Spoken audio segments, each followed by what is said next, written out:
Hey there, welcome to Broderos. Tonight, we've got hours of chilling horror stories combined with soothing rain sounds to help you relax and sleep. Before you drift off, leave a comment below and let us know where you're listening from and what time it is. And don't forget to hit that like button and subscribe right away. If you end up not enjoying it, you can always take it back later.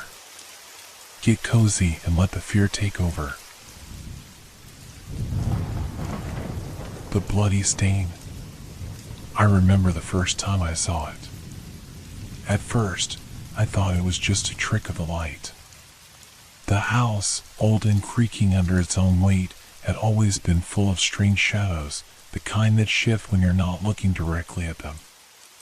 But there was something about this particular shadow that didn't belong. It wasn't just a shadow, it was a stain. It started in the corner of the room, near the kitchen. A dark patch on the floor, like an inkblot left to grow on its own. I'd been staying there for only a few days. It was supposed to be a temporary place, a forgotten house I'd rented to get away from everything. No distractions, no noise. Just me and the walls. The stain was small at first, no bigger than a coin. I didn't think much of it. I assumed someone had spilled something, or perhaps it was a trick of the worn, faded floorboards.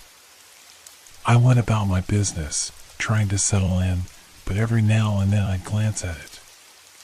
And every time, it seemed different. I tried to ignore it. But there was something unnerving about how it stayed there, unmoving, unchanging in the middle of the room.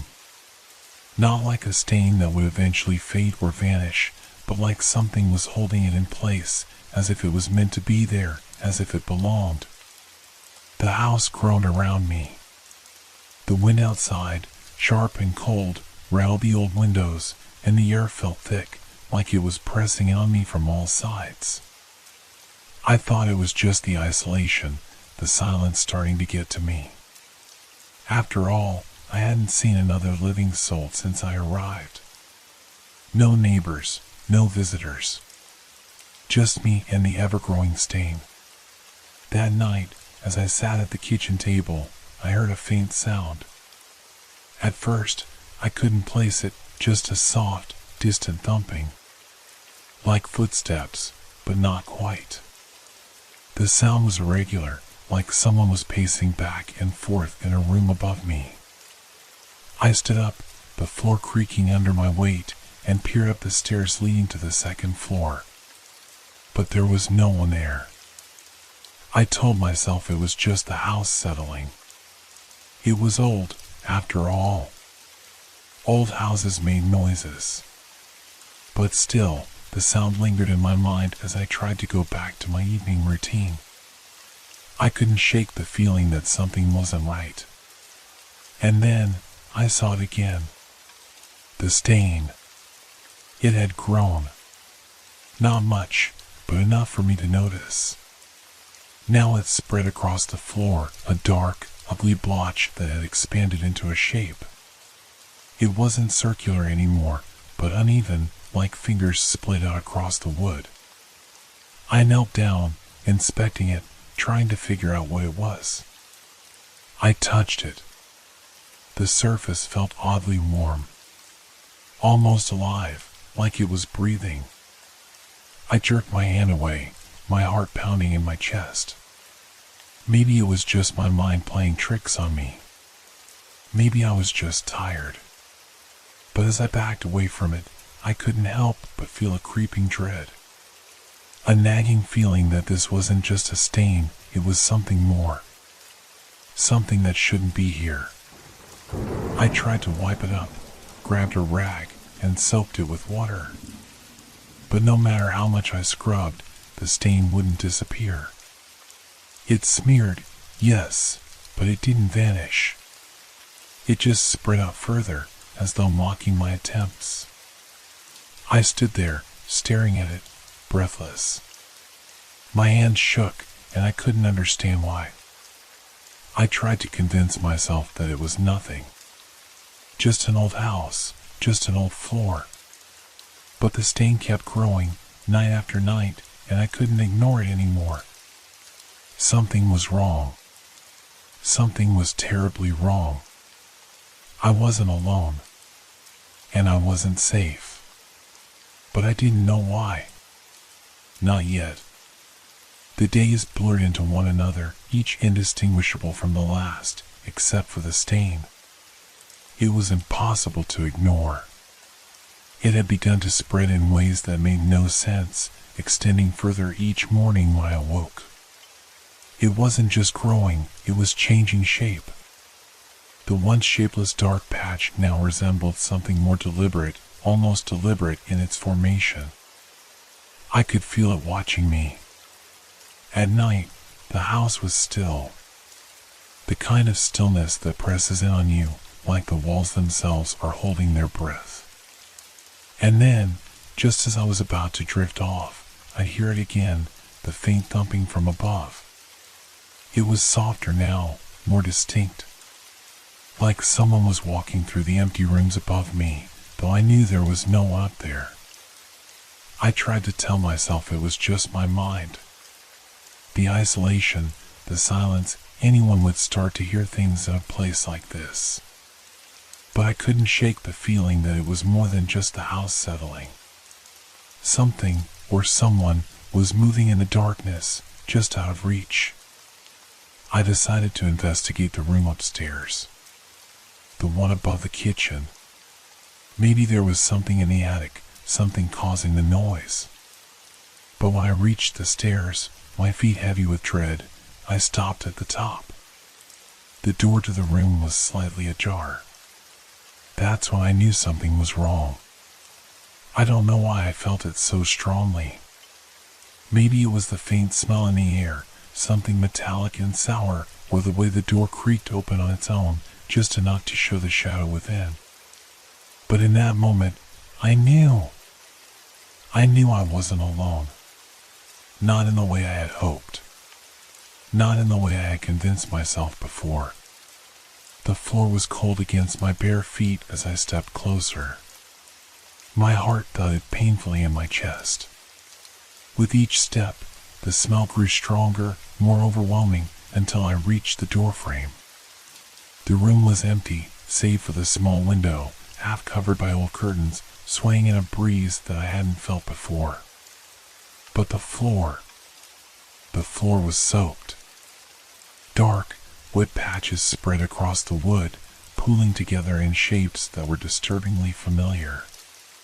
It was the stain from below. It had traveled, moving through the house, creeping into every crevice. I could hear my breath coming in ragged gasps, my pulse racing. I bent down, slowly, against every instinct in me telling me to run, to leave the house behind. As I looked closer, I saw something even more disturbing.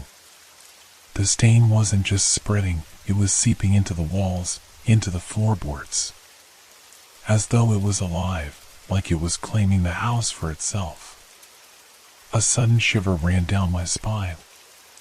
A deep, gnawing fear filled me as I backed away from the door, but the sound, soft footsteps, came again, closer now, as though someone was walking directly behind me. I spun around, but there was no one there. Only the oppressive silence of the house and the stain now growing across the floor. It wasn't just a stain. It was something more. Something ancient. The house, I realized, wasn't just haunted by spirits. It was cursed. And I, foolishly, had become a part of it.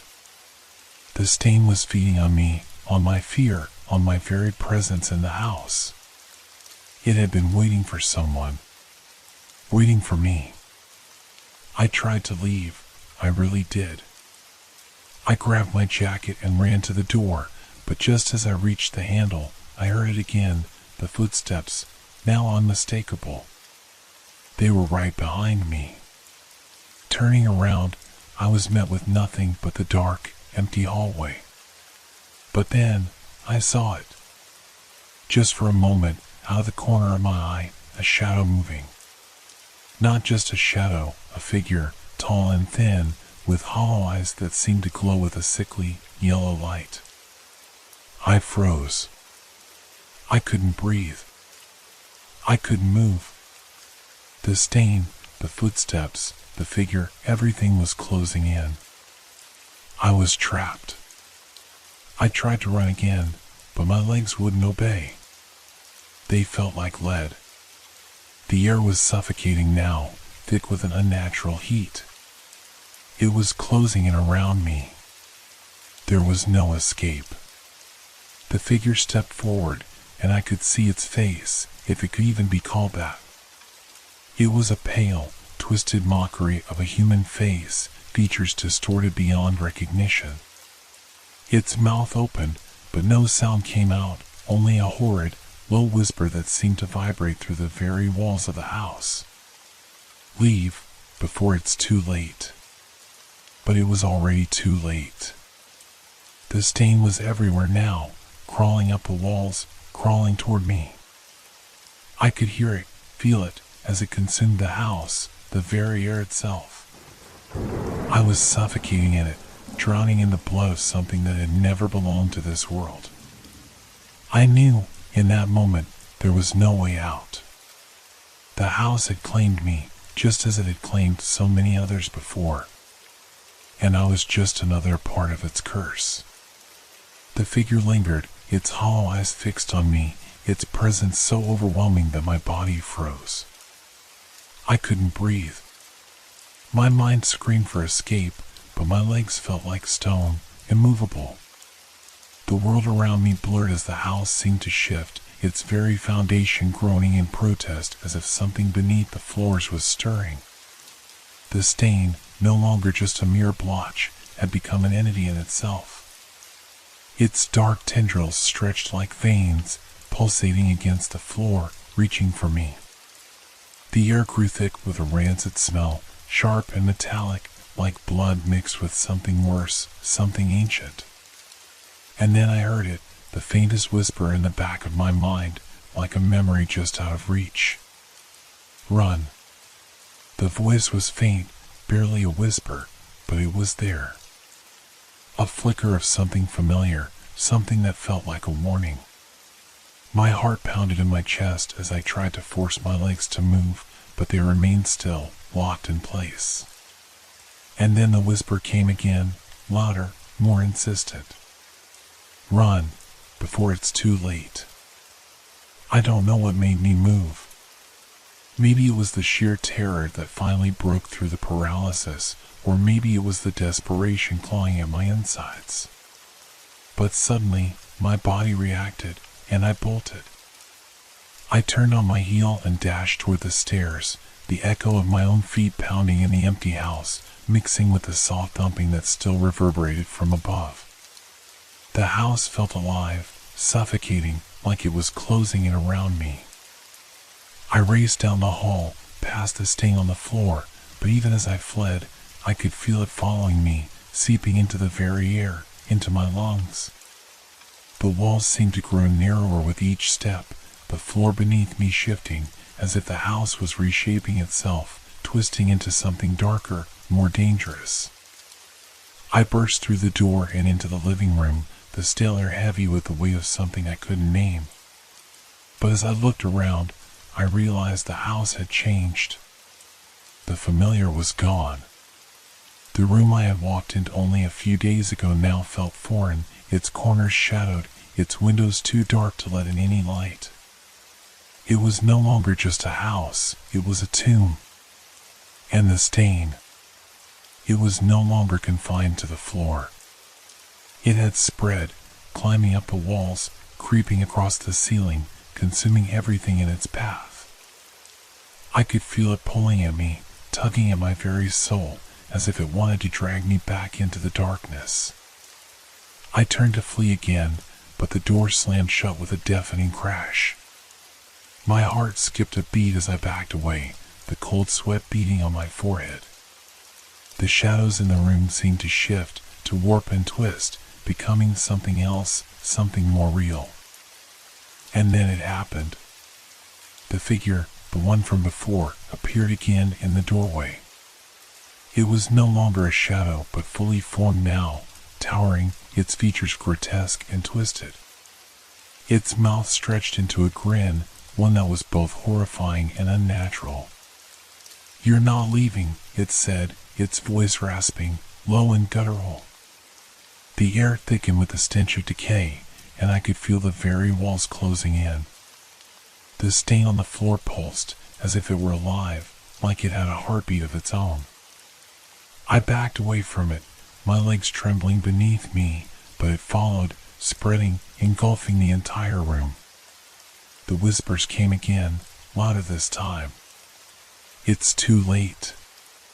You should never have come." I didn't know what to do. My mind raced, trying to find a way out, but the house felt like it was alive, like it was holding me captive. I turned toward the window, desperate to escape, but it was no use. The glass was covered in thick layers of grime, and I knew the moment I tried to break it, the house would retaliate. I looked back at the figure. Its eyes burned with an intensity that froze me in place. It stepped forward, its long, spindly fingers reaching out, and I felt the air grow heavier, suffocating me. I knew there was no escape. Not from the stain. Not from the house. Not from whatever had been awakened in the dark corners of this place. It had taken root in me, in my fear, in my desperation. The more I resisted, the stronger it became. And then, in that instant, the whispers turned into a roar. A cacophony of voices, all speaking at once, all telling me the same thing. "You belong to it now." The world around me spun, my vision blurring as the darkness closed in. I fell to my knees, the weight of the house, of the curse, pressing down on me, crushing me from all sides. The stain, now more than just a mark on the floor, consumed everything, my thoughts, my fears, my very existence. I screamed, but the sound was swallowed by the thick air, lost in the endless void. And then, just as suddenly as it had begun, everything went silent. I awoke, though I don't know how much time had passed. My eyes snapped open, but I wasn't in the house anymore. I was lying in the middle of a field. The sky above me was dark, swirling with unnatural clouds, and the air was cold, biting into my skin. My body ached as though I had been dragged across the earth, and when I looked down, I saw something that made my blood run cold. A stain. Not on the ground. Not on the floor. But on my hands. I looked around frantically, but there was nothing. No house. No figure. Just an endless expanse of dark, empty space. And then I heard it. The faintest whisper. "You're not free." I looked down again. The stain was spreading. And I realized, with a sickening clarity, that it was never going to stop. It had claimed me. And it would claim everything. The whisper echoed in my mind, as though the very air around me had taken on a voice that was cold and mocking. "You're not free." The words clung to me like a dark cloud, impossible to escape, following me even into this strange, open field where the house had once stood. I couldn't understand it. How could I be here? How had I left? I reached down to rub the stain on my hands, but it only smeared further, spreading across my skin like ink, blackening my fingertips. Panic surged through me, my heart racing, my breath coming in ragged gasps. I had to get away. I had to run. But no matter how fast I moved, the world around me remained the same, bleak and oppressive, as if I were trapped in some endless nightmare. The field stretched out infinitely, barren and cold, with no sign of life. I turned around, expecting to see something familiar, but there was only the darkness, a thick, consuming void, pulling me deeper into its grasp. The wind picked up, and with it came a new sound, the unmistakable thumping, slow and deliberate, echoing from somewhere far off. It was the same sound I had heard before, in the house. The sound of footsteps, but these footsteps were different. They weren't coming from above. They were coming from behind me. I spun around, my heart in my throat. There, standing in the distance, was the figure again. It was taller now, more distorted, its limbs twisted unnaturally, its eyes glowing with that same sickly yellow light. The thing that had haunted the house was here, in this desolate place, chasing me. I stumbled backward, fear flooding through me. But with every step I took, the figure took one forward. And with each step it took, the stain on my hands grew larger, darker, as though it were alive, feeding off my terror. Why? I gasped, my voice trembling. Why me? What is this? The figure did not answer. It simply moved forward, its feet crunching the ground beneath it, the sound of its steps reverberating through the silent field. The stain spread further on my hands, creeping up my arms, as if the house was pulling me back, pulling me into its depths. I had to stop it. I had to fight back. But how? Desperation flooded me. I had tried to escape before, in the house. I had tried to fight the stain, the figure, the curse. But now it felt like I was caught in an endless loop. The more I ran, the more it pursued me.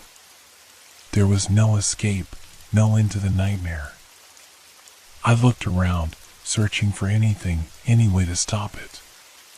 But there was nothing. The field stretched out forever, the sky above dark and oppressive, and the figure grew closer with every step. Please, I whispered, falling to my knees, my hands trembling with the weight of the stain. Let me go. Please. The figure stopped, just within reach now, and its mouth twisted into a grotesque grin. It bent down slowly, its face hovering inches from mine. The air around me grew colder, and I could feel the breath of the thing, foul and rancid, against my skin. You never left, it whispered, its voice a harsh rasp. You can never leave. I tried to pull away, but my body wouldn't move. The stain had taken over, its grip tightening with every passing second. I could feel it in my chest, in my bones, in my very soul. It was dragging me back, pulling me into the depths of the curse that had claimed the house. And then, in an instant, I was back. The field, the figure, the endless chase, it was gone. I stood once more in the house. The same old, decrepit house. The same stained floor. The same walls that seemed to close in around me. I looked down, and my hands were covered in the stain, just as before. It had never left me. It was always here, always waiting. The house groaned, the air thick with the oppressive sense of something unseen, something ancient, watching. The whispers began again, louder this time, until they drowned out everything else. You will never be free. I screamed, I begged, I tried to fight it. But the stain spread further, up my arms, across my chest. The air grew colder, heavier, until I couldn't breathe. My vision blurred, the edges of the room darkening, the walls closing in. And then, just like that, the house was gone. And I was back in the field. But this time, I knew the truth. There was no escape. No way out. The house had claimed me, and now it would never let go. The figure stood in the distance once more, its eyes glowing, its grin widening, waiting for me to run again. But I didn't move. Because I knew. I knew there was no point. The stain, the curse, it would follow me forever until I was nothing but part of it, swallowed whole by the darkness. And so, I waited for the end. The field stretched endlessly around me, an expanse of darkness that pressed down on my chest like a suffocating weight. My body was numb, unable to move, and yet I could feel the stain spreading further, climbing up my neck, over my face. It was consuming me, inch by inch, and with each moment that passed, I could feel myself fading, becoming something other than human. Something less. The figure, now mere steps away, towered over me. Its hollow eyes locked onto mine, its grin widening impossibly, like it reveled in my suffering. The air around it was cold, bitter, the chill seeping deep into my bones. I could taste the darkness in the air, feel it in my lungs as if it were trying to fill me from the inside out. "You are mine," the figure whispered, its voice a raspy hiss that sent a chill crawling through my veins. "You were always mine." I wanted to scream, to run, but my body felt like it belonged to someone else now. The stain, the curse, it had taken root deep inside me in ways I couldn't begin to understand. I no longer felt like a person, just a vessel for whatever this thing had become. The house, the field, the endless chase, they had all merged into one unending nightmare that I couldn't escape. The whispering voices filled my mind, growing louder, more chaotic, until they drowned out all rational thought. "You are one of us," they said, over and over, their words a twisted chant. "You are lost." I turned my head, desperate for something, anything, that could break the cycle. But there was nothing. No exit, no salvation, just the unyielding presence of the figure before me and the stain that had now covered every inch of my skin. In that moment, I realized the horrifying truth. The curse wasn't just a mark. It wasn't just a stain on the floor or the haunting footsteps. It was a part of me. It was a sickness that had twisted my soul, a force that fed on my fear and fed it back to me in endless waves. The figure leaned closer, its grotesque features inches from my face. I could feel its cold breath, smell the rot of something ancient and decayed. "You cannot escape," it hissed. "You never could." Tears welled in my eyes, but I didn't know why. I wasn't even sure I could still cry. The stain had stolen my humanity, and yet there was something deep inside me that still clung to the remnants of what I had been. The part of me that screamed for release. But there was no release. I looked around one last time, hoping to find something, anything, that could break the hold of the curse. The field was empty. The house was gone. All that remained was the figure, its eyes burning into mine, and the stain, now covering every inch of me. And then, I understood. This was it. This was the end. The curse wasn't just about the house or the stain. It was about me. About my fear, my desperation. The figure, the house, it had never been about a place or a moment. It was a reflection of the darkness inside me, a darkness that had taken over and consumed everything.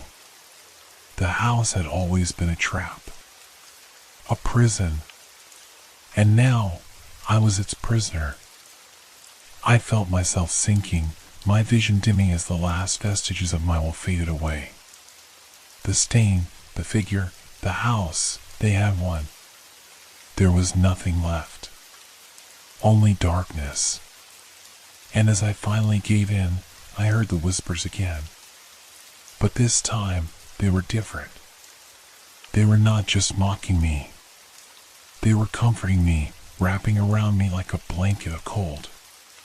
"You're home now," they whispered. I closed my eyes, and the world fell away. The last shred of my humanity, my resistance, slipped into the abyss. The house had claimed me, and now it would never let go. The curse was complete, and I was lost forever.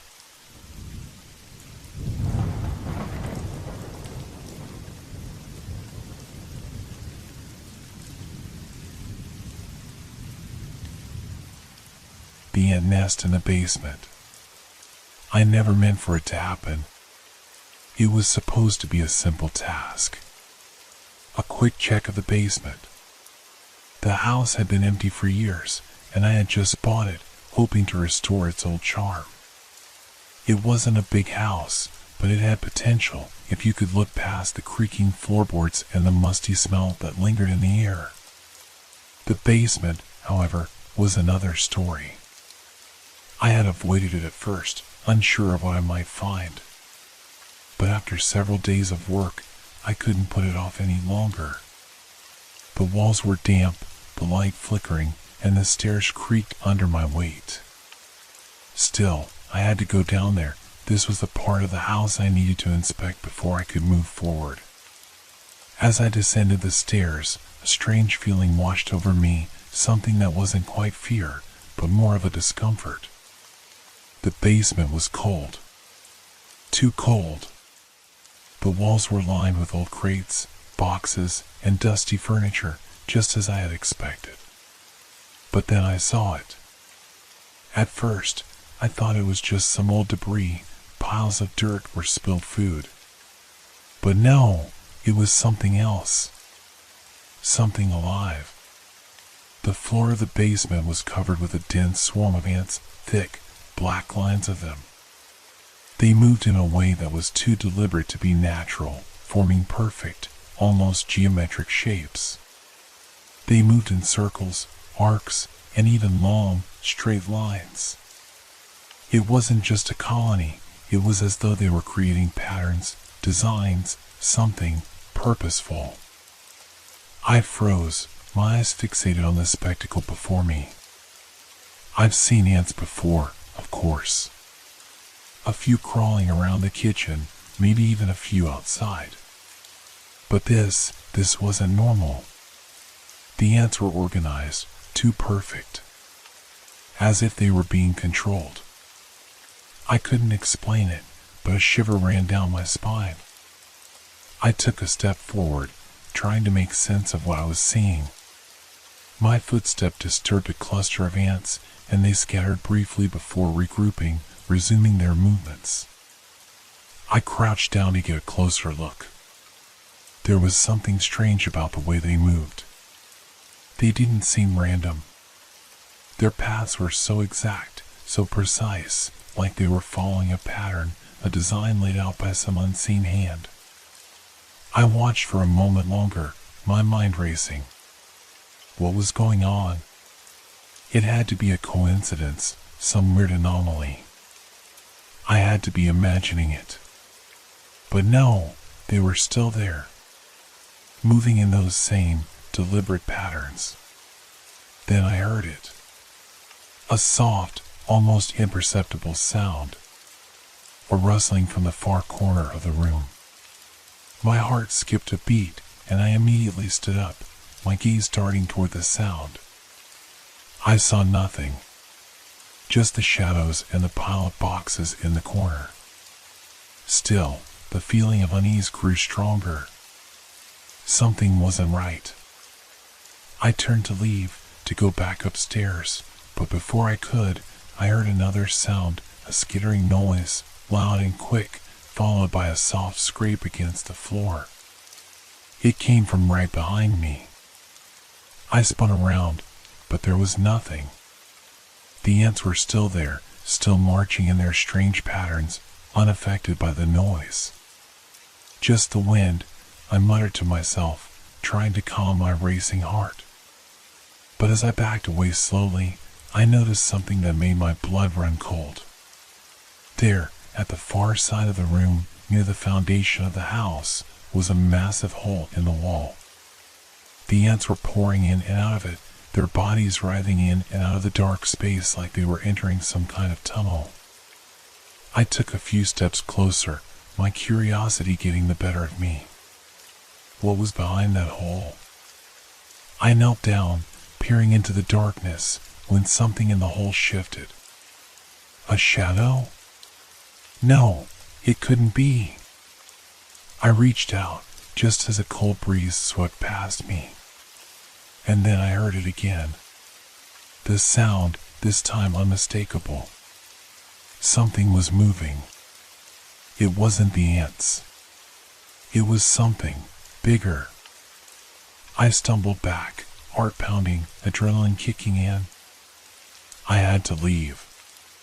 Now, whatever was in that hole, whatever was making those sounds, it wasn't natural. But just as I turned to run up the stairs, I heard one final, spine-chilling sound, a low, raspy whisper, almost inaudible, but clear enough to make my blood run cold. You shouldn't have come. The voice was unmistakable. It came from deep within the hole in the wall. And then, in that moment, the scurrying of the ants intensified, the floor seeming to vibrate as if the very earth beneath me was alive. I ran up the stairs, not looking back. But as I reached the top, I could still feel the weight of the basement pressing down on me. The whispers continued, growing fainter as I left the basement behind. But I knew one thing for sure. Something in that house was waiting for me. And I wasn't sure if I was ever going to be able to leave. The next day, I couldn't shake the feeling. It was as though the basement had marked me, its presence still lingering in the back of my mind. I tried to tell myself it was just a colony of ants, nothing more, nothing sinister. But deep down, I knew something was wrong. The house seemed quieter now, and the air felt heavier, like it was thick with something I couldn't name. I tried to focus on the renovation. There were plenty of things to fix, places to clean, rooms to bring back to life, but every creak of the house, every slight shift of the floorboards made my skin crawl. The basement still haunted me, and despite my best efforts, I found myself standing in front of the door once again. My hand hovered over the handle, but I hesitated. I couldn't bring myself to go down there. Not yet. Then, as I stood there, I heard it again. The skittering. It was faint at first, just a distant, almost imperceptible rustle, but it quickly grew louder. A steady rhythm of tiny feet scratching against the floor. My pulse quickened as I realized it was coming from beneath me, from the basement. I took a deep breath, pushing the door open. The air hit me like a cold wave, a staleness that clung to my skin. I flicked on the light and looked around, but there was no movement. No sign of the ants. I stepped down onto the stairs, the wooden steps groaning beneath my weight. My eyes were drawn to the far corner, where the hole had been the day before. It was still there, but something had changed. The hole was bigger, wider, and it seemed darker now, as if it led to some unfathomable depth. The whispers were louder now, a soft, almost inaudible murmuring that seemed to echo from within the walls. My breath caught in my throat. I knew I should leave. I knew I shouldn't go any closer, but my feet were moving on their own. The pull of the basement, the pull of the unknown, was too strong. I approached the hole cautiously, my eyes scanning the darkness. The ants were still there, swarming around the edges of the opening, their bodies twisting and wriggling in strange, almost hypnotic patterns. It was as though they were waiting for something. Watching me. A sound broke the silence, something scuttling, skittering quickly across the floor. It came from behind me, and I spun around, heart racing. There was nothing there, but I could still hear it. The faint scraping, the hurried movement of thousands of tiny legs. It wasn't just ants. There was something else down there with them. Something bigger. I had to get out. Now. I turned to leave, But as I moved towards the stairs, I heard the whisper again, clearer this time, as if it was coming from inside my own head. "You are not leaving." I froze. My blood turned to ice as I scanned the room, my eyes searching for the source of the voice. There was nothing. Just the walls, the boxes, the dark corner where the hole waited. The skittering grew louder. It wasn't just one sound anymore, it was many, dozens, hundreds of tiny feet. They were all around me. Everywhere. The walls seemed to pulse with the sound, the air thick with the movement of something alive, something that had been waiting for me. I backed up, but my foot hit something. I looked down to see a thick line of ants crawling up the steps toward me. They were moving faster now, their bodies writhing in perfect unison, their paths intersecting, crossing over each other in a way that defied logic. Suddenly, the sound of something large scraping against the floor reached my ears. I looked up, and that's when I saw it. A shadow at the edge of the hole. A shape that wasn't quite an ant, but wasn't quite human either. It was moving in the darkness, something immense and grotesque. The ants scattered as the figure emerged, a mass of legs and bodies, too many legs, too many eyes. It moved slowly, deliberately, as if it were testing the air, testing the ground beneath it. The creature's form was grotesque, an unnatural blend of insects and something else, something more sinister. It was massive, nearly filling the entire hole, its body undulating with the strange, rhythmic movements of the ants. I couldn't breathe. My body was paralyzed with fear, my mind struggling to process what I was seeing. What was it? What had I found? The creature's eyes locked onto mine, and I knew, deep down, that it was aware of me. It wasn't just some animal, it was something intelligent. Something that had been waiting for me. The whispers grew louder, now full of malice, swirling around me in a maddening frenzy. The ants were crawling up my legs, their tiny bodies crawling beneath my skin, biting, digging into my flesh. I could feel them inside me, inside my bones, their movements spreading like a wave of poison. "You will serve," the voice whispered again, now unmistakable, not in my head but from the creature itself. I screamed, but no sound came out. And then everything went black. When I opened my eyes, I was no longer in the basement. The cold, damp air was gone, replaced by a strange warmth that enveloped me. I felt heavy, like I was lying on something soft but suffocating. My body was stiff, but as I tried to move, I realized I couldn't. I was trapped, bound by something I couldn't see, something alive. Panic surged through me. I tried to cry out, but my voice was muffled, my breath shallow, as if I were breathing through thick layers of cloth. My limbs were paralyzed, each movement sluggish and uncoordinated. The sensation of something crawling beneath my skin made my stomach turn, and I fought to keep my composure. The place I was in was dark, too dark to see clearly, but there was a faint red glow coming from somewhere deep within the shadows. The air was thick, oppressive, almost alive, like the very space I occupied was part of something much larger. Something monstrous. Then, I heard it. A distant hum, soft but steadily growing louder. It was a noise that seemed to reverberate through my bones, a low buzzing sound that made the hairs on the back of my neck stand on end. The walls, or whatever they were, seemed to pulse in time with the hum, as though the entire structure was breathing, alive. I tried to move again, to tear free from whatever was binding me, but all I managed was a slight twitch of my fingers. And then I saw it. A shape, looming in the darkness, a silhouette that grew sharper as it approached. It was monstrous, far larger than the creature I had seen in the basement. It had an insectoid shape, but it was more. Its body was covered in writhing masses of ants, all moving in a perfect, synchronized pattern, crawling over the creature's body like a living shell.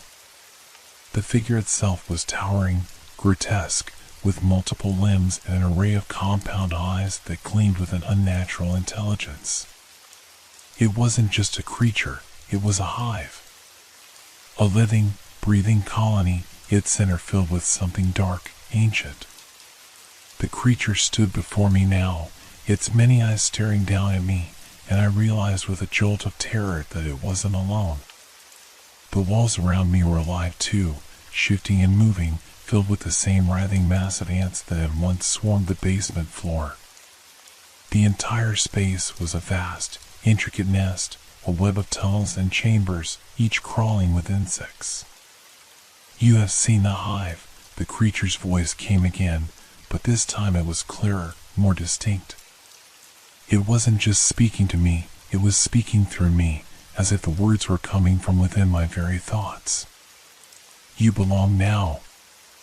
You are part of us." I gasped, a surge of nausea rising in my throat as I felt something inside me stir. I could feel the ants crawling beneath my skin, their tiny bodies moving through my veins, connecting me to the creature, to the hive. I tried to scream again, but nothing came out. The only sound was the relentless buzz of the ants, the whisper of their movements in the darkness, and the low hum of the creature. "Escape is futile," it said, its voice growing cold, sharp. "You are a part of the colony now. You cannot leave." Tears blurred my vision as the horror of what was happening to me sank in. I was being consumed. Not by the creature itself, but by the hive. I could feel the presence of countless ants, their thoughts merging with mine, drowning out my own sense of self. I closed my eyes, trying to shut out the overwhelming sensation of crawling, of twisting, of being eaten alive from the inside out. But then, there was silence. The buzz stopped.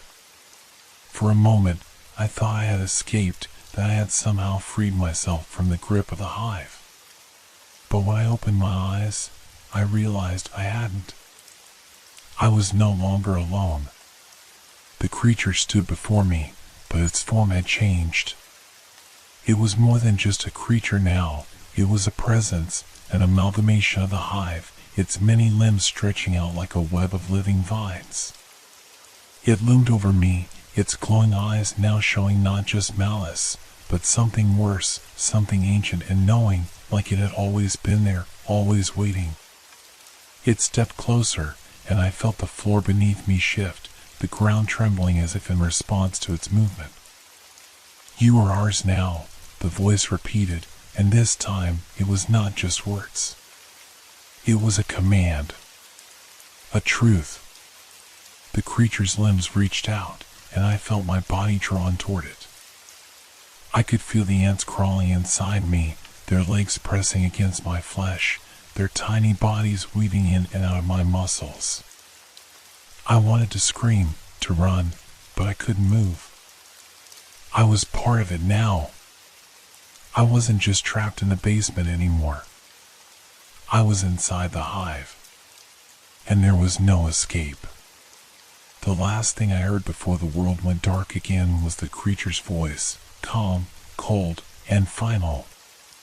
"Welcome home." I don't know how long I was unconscious. Time has a way of warping in places like that, places where reality seems to bend and twist, where the line between the living and the dead blurs. When I finally opened my eyes, I wasn't sure if I was still alive. The air was thick, heavy with the scent of decay and something foul, like rotting wood. I could feel the weight of the hive pressing against me, its pulsing walls surrounding me on all sides. My skin itched, burned, as if every pore in my body was alive with activity.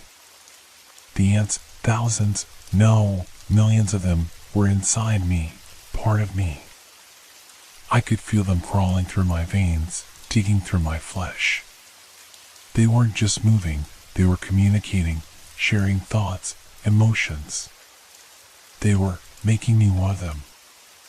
I lifted my hand, barely able to control the motion. My fingers twitched, a strange, jerky movement. It didn't feel like me. It felt like something else was in control, something outside of me, something dark and ancient. I stared at my hand, watching as tiny black ants crawled up from beneath my skin, swarming across my palm. I recoiled, but the movement was slow, uncoordinated, as though my body wasn't fully mine anymore. The voice of the creature echoed in my mind again, a low, sibilant whisper. "Welcome to the colony." I wanted to scream, to fight, but the words wouldn't come. My throat felt dry, tight, as if something had grown inside me, choking the air from my lungs. The pain was unbearable, the pressure inside my chest and stomach intensifying as the ants moved beneath my skin, filling me, merging with me. But it wasn't just physical. It was mental. I could hear their thoughts, their endless chatter, their desires. It was overwhelming, like 1,000 voices all speaking at once, a buzzing swarm of noise in the back of my mind. I couldn't separate their thoughts from my own. It felt like I was being erased, consumed by the hive. The creature stood in front of me now, its glowing eyes fixed on mine, studying me. Its form had shifted again, growing larger, more menacing. Its body was a writhing mass of ants, a living, breathing entity made entirely of them. The creature's many limbs reached out toward me, its movements slow, deliberate. "You are part of us now," it said again, its voice now tinged with something more. "Hunger. You will serve." I tried to look away, but I couldn't. My eyes were locked on the creature, its presence taking over my every thought. The colony had found me, and now there was no escaping it. I felt my body tremble, my muscles twitching as I struggled to regain control. But it was futile. I wasn't in control anymore. I was part of the hive, part of the colony's will. I could feel its pull, its hunger for more. More bodies. More souls. More of everything. It was insatiable. The creature stepped closer, its massive form towering over me. I could see the ants crawling across its body, moving in perfect, synchronized patterns as if they were following some unseen command. It was then that I realized this wasn't just a hive of insects. It was something far worse. The creature wasn't merely a leader of the ants. It was the embodiment of the colony itself. And it was hungry. I felt a sudden, overwhelming urge to move, to do something. Anything. I wasn't sure if it was my own thoughts or the hive's influence, but I pushed myself to my feet. I stumbled, disoriented, as the ground beneath me shifted, the walls of the hive moving with a disturbing rhythm. The buzzing in my mind grew louder, louder, until it was deafening. I had to escape.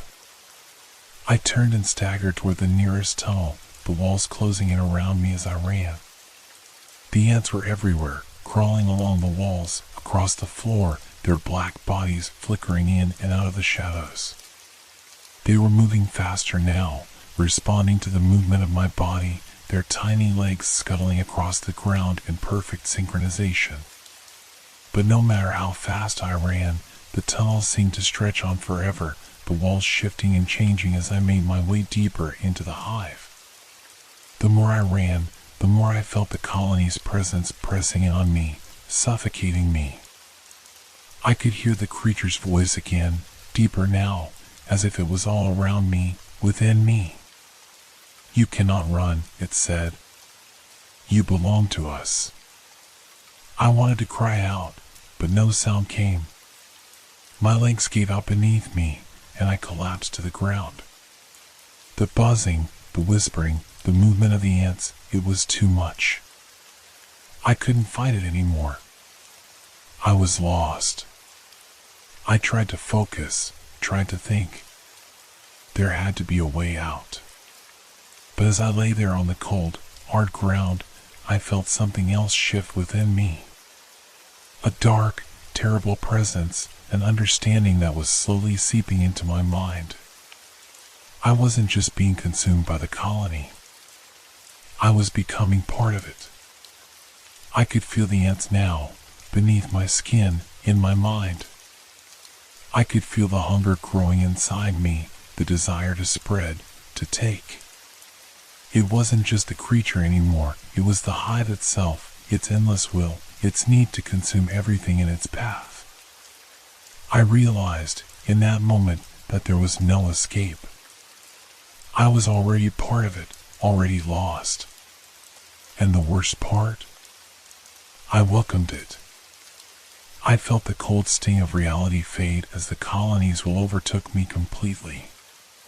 The hunger, the insatiable need to consume, pulsed through me like an electric current, filling every corner of my being. The ants inside me, the ones that had crawled through my veins, began to move with purpose, a single-minded focus. They weren't just inside me anymore, they were me. My thoughts, my actions, my very soul absorbed into the hive. I could feel the walls around me shifting, opening up into vast chambers, endless tunnels stretching in all directions. The buzzing was deafening now, the hum of the hive vibrating through every fiber of my being.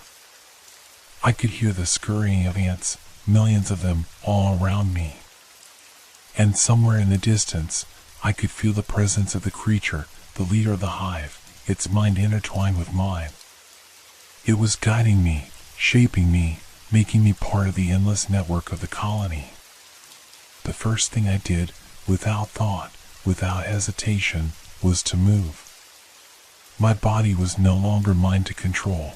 It moved with the rhythm of the colony, each step, each action in sync with the will of the ants. I could feel myself stretching, expanding, becoming part of something larger than I had ever known. The walls of the hive, the tunnels, the chambers, they were all alive, pulsing with the collective energy of millions of tiny creatures. And I was one of them.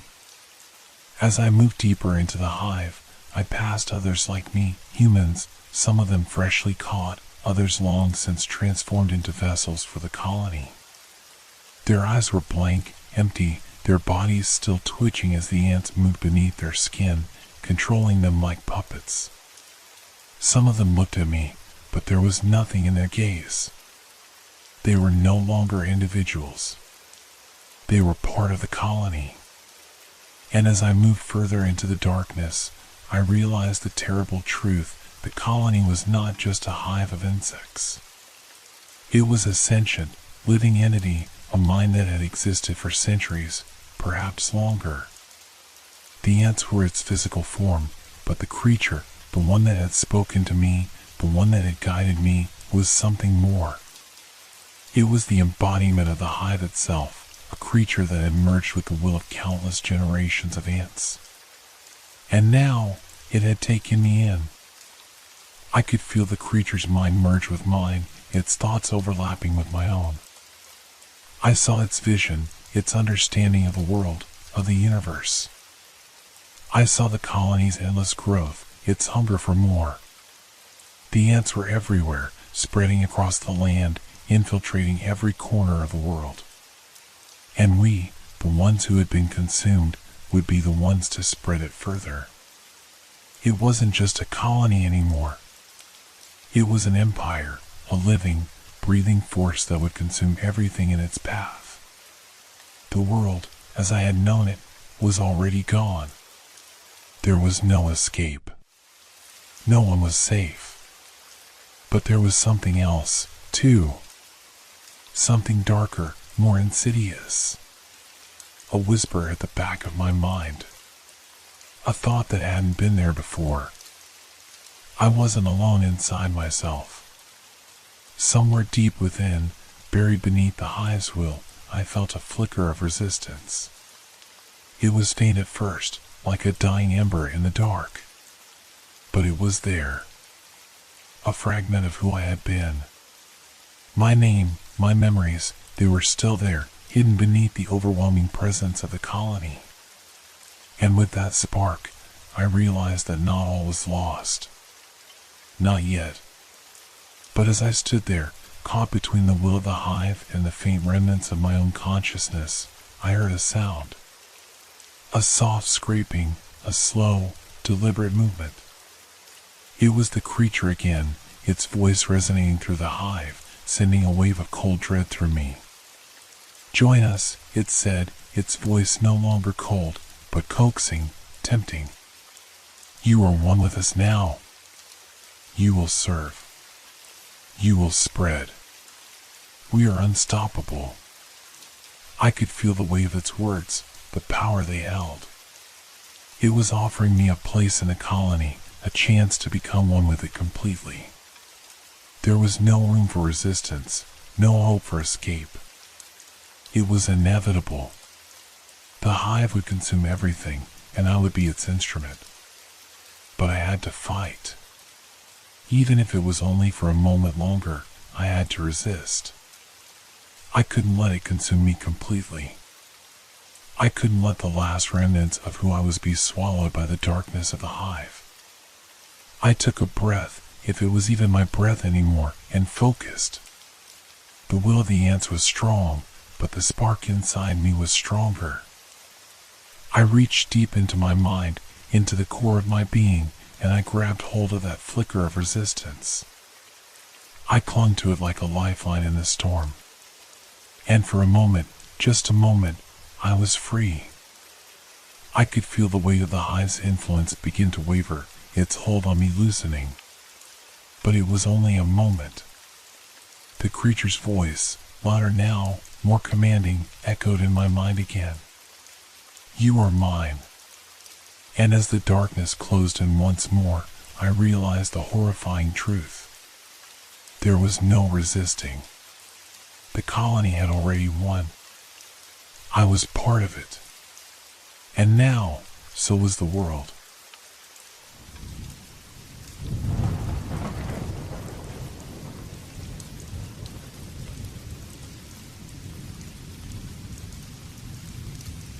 The house without doors. It was late afternoon when I first saw the house on the outskirts of the village.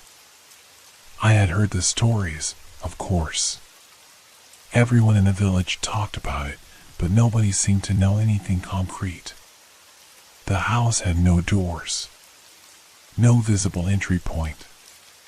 And yet, on quiet nights, the sounds of footsteps and creaking floorboards could be heard drifting through the stillness. At first, I had dismissed it as a superstition, a local legend concocted to explain the strange. But when I passed the house on my way to the woods, my curiosity couldn't resist. It was small, older than most of the houses around here, and surrounded by a dense thicket of trees, making it even more secluded. There it stood, as though defying the laws of reality, with no sign of how anyone could enter it. Its windows were boarded up, save for one on the second floor, where a thin curtain hung lazily. The air around it felt different, as though the house was holding its breath. A strange heaviness pressed down on me as I stood there, gazing at the house, a strange sensation settling in my stomach. I didn't know why I decided to investigate. Maybe it was the sheer oddity of it, or perhaps the way it seemed to draw me in. I had been hearing the rumors for months, but until now, I had avoided the place. It was foolish, I knew that. But I took a step closer, driven by a compulsion I couldn't explain. The grass underfoot was overgrown, and the house itself appeared to be neglected, as though it had been abandoned for years.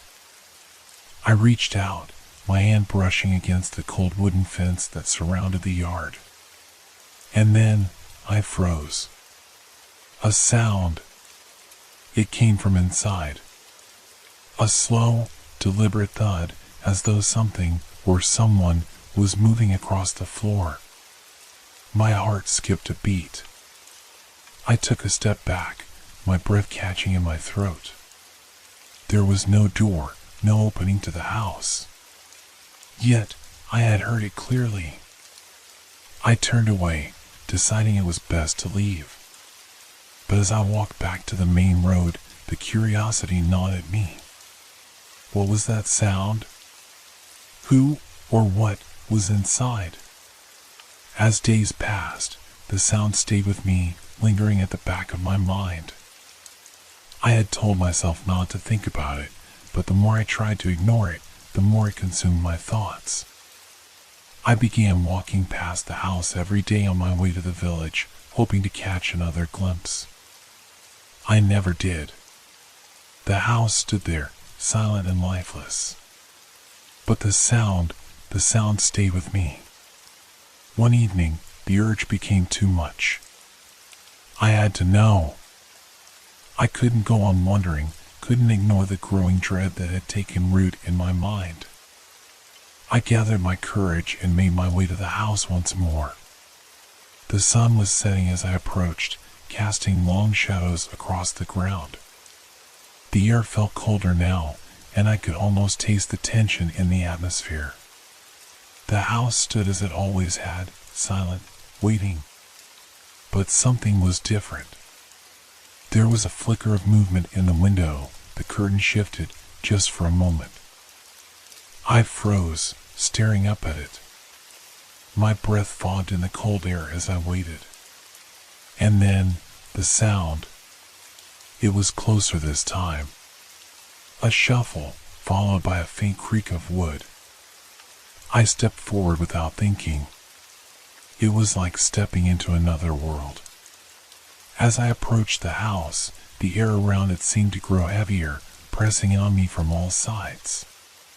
My pulse quickened, my steps faltering as I tried to make sense of what I was hearing. It was as though something was walking through the house. But there was no door. No opening. How was it possible? Then, I noticed something odd. There, at the base of the wall, just beneath the window, was a slight indentation. A crack in the wood, barely visible in the fading light. I knelt down, my fingers brushing against the cold, rough surface of the house. My heart pounded in my chest, my mind racing with questions. What could this mean? Why had I never noticed it before? Without thinking, I pressed harder. The wood gave way slightly, creaking as if in protest.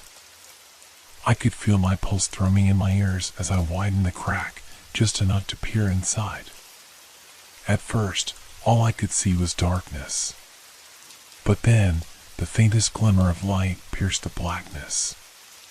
And with it, the unmistakable sound of footsteps coming closer. My breath caught in my throat as I stumbled backward, my heart racing. Then, the door, if it could even be called that, opened. And what I saw inside the house wasn't what I had expected. I stood frozen, the breath trapped in my chest, my heart thudding painfully in my ears. The crack in the wall, what I had thought was a crack, suddenly widened as though the very structure of the house was reacting to my touch.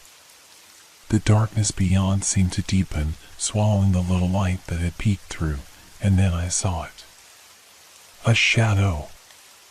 At first, I thought it was just my mind playing tricks on me, but the shadow moved. It shifted slowly, almost deliberately, as if it were aware of my presence. The footsteps I had been hearing were now unmistakably clear. Each step was calculated, paced, as though something, or someone, was walking toward the crack in the wall, toward me. I stumbled back, my breath coming in shallow, panic bursts. I turned to run, but something held me in place, as if my body refused to obey my commands. I couldn't look away from that dark, shifting form.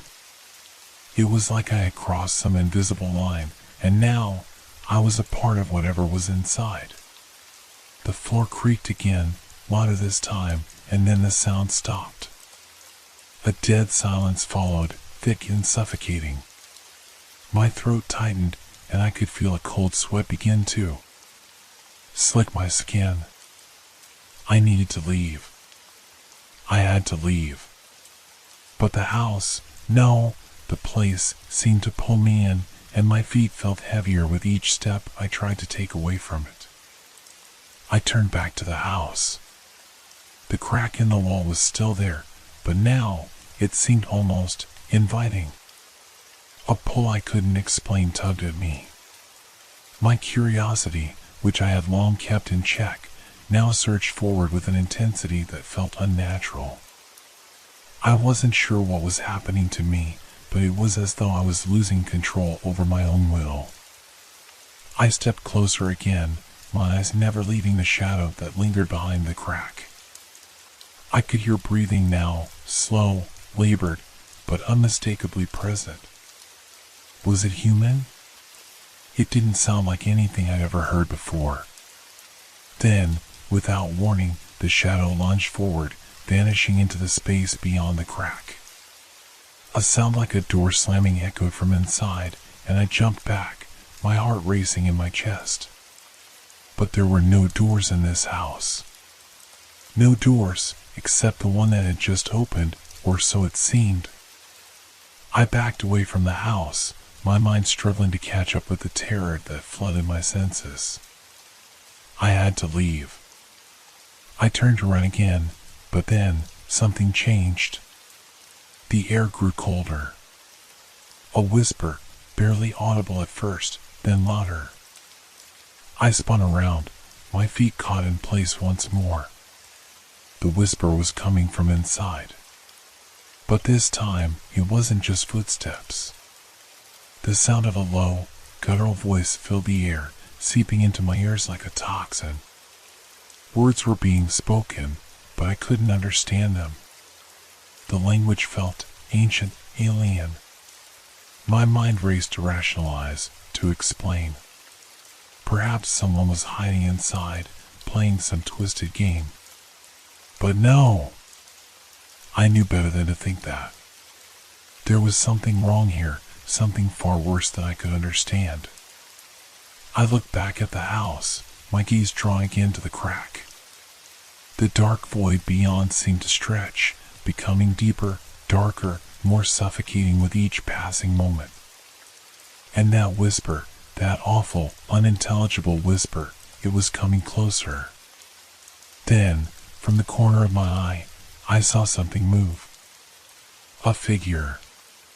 It stood just beyond the crack, tall and thin, its shape blurry and indistinct. But the moment I saw it, I knew it was no human. Its form flickered, like smoke caught in a wind that had no source. It was reaching toward me, its long arms stretching impossibly far. I took a step back. And then another. My legs were shaking, my body refusing to cooperate. I had to leave, but the fear of looking away, of turning my back on whatever that thing was, paralyzed me. The whisper grew louder, more insistent, until it was all I could hear. The air felt thick, like the walls were closing in.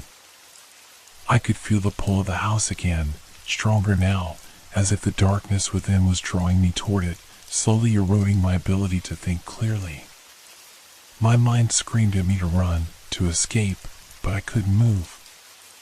It was as if I had become part of the house, part of something that couldn't be undone. The shadow in the crack moved again, closer, faster. The figure that had once been vague now took form. It had no face, only a hollow black void where its eyes should have been. Its hands, twisted and clawed, reached for me with an unnatural speed. That was when I saw the door. Not the crack anymore, but a true door, wide, open, and waiting. Its frame was black as night, with no visible hinges or handles. It stood where there had been nothing moments before. The house was changing, bending to something more sinister, something old. I knew, without a doubt, that I had no choice but to walk through it. And as my feet began to move toward it, I couldn't stop myself. I could feel it, the pull of that open door, a force greater than my own will, as though the house itself had decided for me. My feet moved of their own accord, dragging me closer to the void. The whispering grew louder, now accompanied by a deep hum, like the very walls were alive and vibrating with a power I couldn't begin to comprehend. As I stepped closer, the room around me seemed to distort. The walls warped and stretched, like they were melting, changing shape to accommodate something that didn't belong. The air was thick, suffocating, as though I were moving through water instead of air. And that whisper, it was now a chant, rhythmic and hypnotic, pulling me deeper into the house. I reached the door, and for the first time, I saw it clearly. It wasn't like any door I'd ever seen before. The wood was black as coal, its surface smooth, almost glossy, but it exuded an unsettling sense of ancient age. It looked like it had been there forever, and yet it had just appeared out of nowhere, like it had been waiting for me all this time. My hand, trembling, reached out to touch the door's surface. The moment my fingers made contact, a shock ran through me, cold and sharp. It wasn't like touching metal or wood, it was like touching something alive. The sensation crawled up my arm, creeping under my skin, filling me with an unbearable chill. I pulled my hand back, gasping for air, my heart hammering in my chest. I looked back, the crack in the wall still present, but now it seemed to pulse in time with the chant. The whispering was louder now, almost deafening, and the darkness behind the door seemed to swallow every scrap of light around me. There was no turning back. I knew it. Something inside me had already made the decision, as though it was out of my hands. I was no longer in control. My legs moved toward the door again, and before I could even think, I found myself stepping through. The world around me seemed to shift. I wasn't sure if I was still in the house, or if I had stepped into something else entirely. The door closed behind me with a sound that was both final and inevitable. A deep, heavy thud echoed in the space, leaving me trapped in whatever this place was. The air was different here, thick, almost solid. The space was vast, impossibly large, yet it felt like the walls were closing in. I could see nothing. No light, no shapes, just an infinite void of blackness that pressed in on all sides. The only thing I could hear was the whispering, constant, relentless, but now it was mixed with a sound that made my blood run cold, the sound of something dragging across the floor, scraping slowly, as though something heavy was moving toward me. Panic surged through me. I turned, trying to find any way out, but the door had disappeared. There was no way back. I was completely alone. And then I saw it. A shape in the distance, just a shadow at first, but it grew clearer the longer I stared. It was a figure, humanoid but distorted, like a reflection in broken glass. It moved slowly toward me, dragging its legs, each step slow, deliberate. I could see its arms now, long, elongated, twisted in ways that should not be possible. Its fingers were sharp, like claws, reaching out for something or someone. The whispering stopped, and I was left in an eerie silence that felt suffocating. I could hear my heart beating in my ears, my breath quick and shallow. The figure grew closer, its face still hidden in shadow. But I could feel it, its presence. It wasn't human. It wasn't anything I had ever seen before. Its movement was jerky, like it was struggling against some invisible force, but it kept coming closer. I stepped backward, my feet scraping against the cold floor, my mind screaming for me to run, to escape. But there was nowhere to go. The space around me had become a labyrinth, twisting and shifting with every step. Each direction I tried to take led me back to the same spot, the same void. Then I felt it. A pressure, growing stronger with each passing second. The figure was not alone. I turned, my eyes wide with horror as I realized there were more, countless figures, emerging from the darkness, their shapes barely visible but their presence undeniable. They moved like shadows, flickering in and out of view, all of them coming toward me. And then the whispering began again, louder, more urgent. It filled my head, drowning out all rational thought. The words were clearer now, but I couldn't understand them. They felt like a command, something ancient and powerful, a force that had been waiting for me. I turned and ran, blindly stumbling through the thick air, my lungs burning as I gasped for breath. But no matter how fast I moved, the shadows followed. They surrounded me, their fingers brushing against my skin, cold as ice. There was no escape. I could feel the weight of their presence closing in, a suffocating mass of darkness that seemed to swallow everything around me. I was lost. I had been lost the moment I stepped through that door. And then I heard it. A voice, not the whispers anymore, but a deep, guttural growl that echoed in my chest, vibrating through the very air. You shouldn't have come.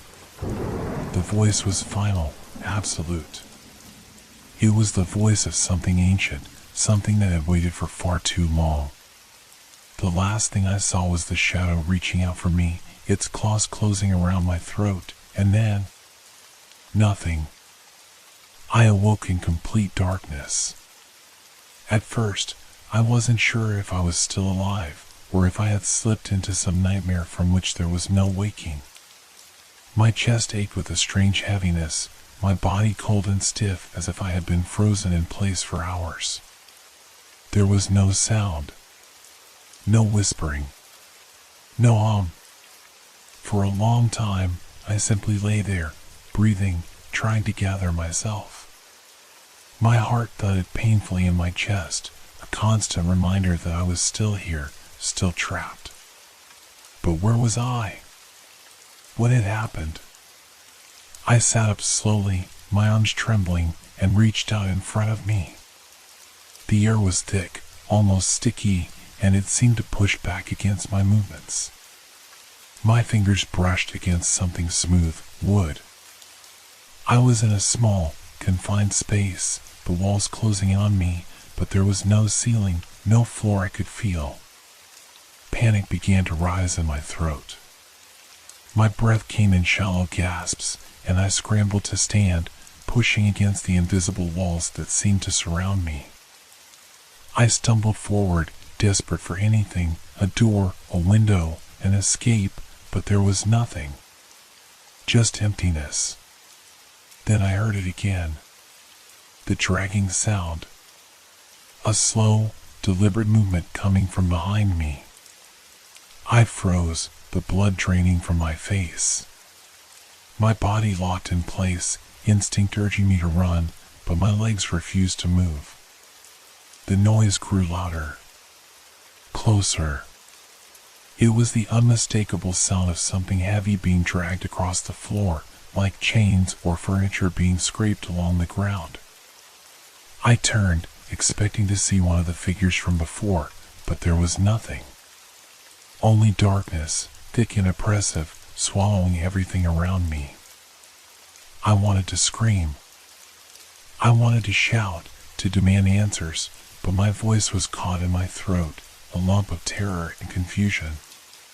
The air felt wrong, as though something unseen, was watching me, waiting for me to make a mistake. Suddenly, I felt a shift. The darkness around me seemed to ripple, as though reality itself was bending. A cold wind swept through the space, carrying with it a stench of decay, like something had been left to rot for far too long.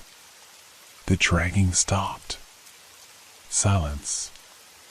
It was worse than the sound. It was an eerie, suffocating quiet that seemed to press in from all sides, crushing me.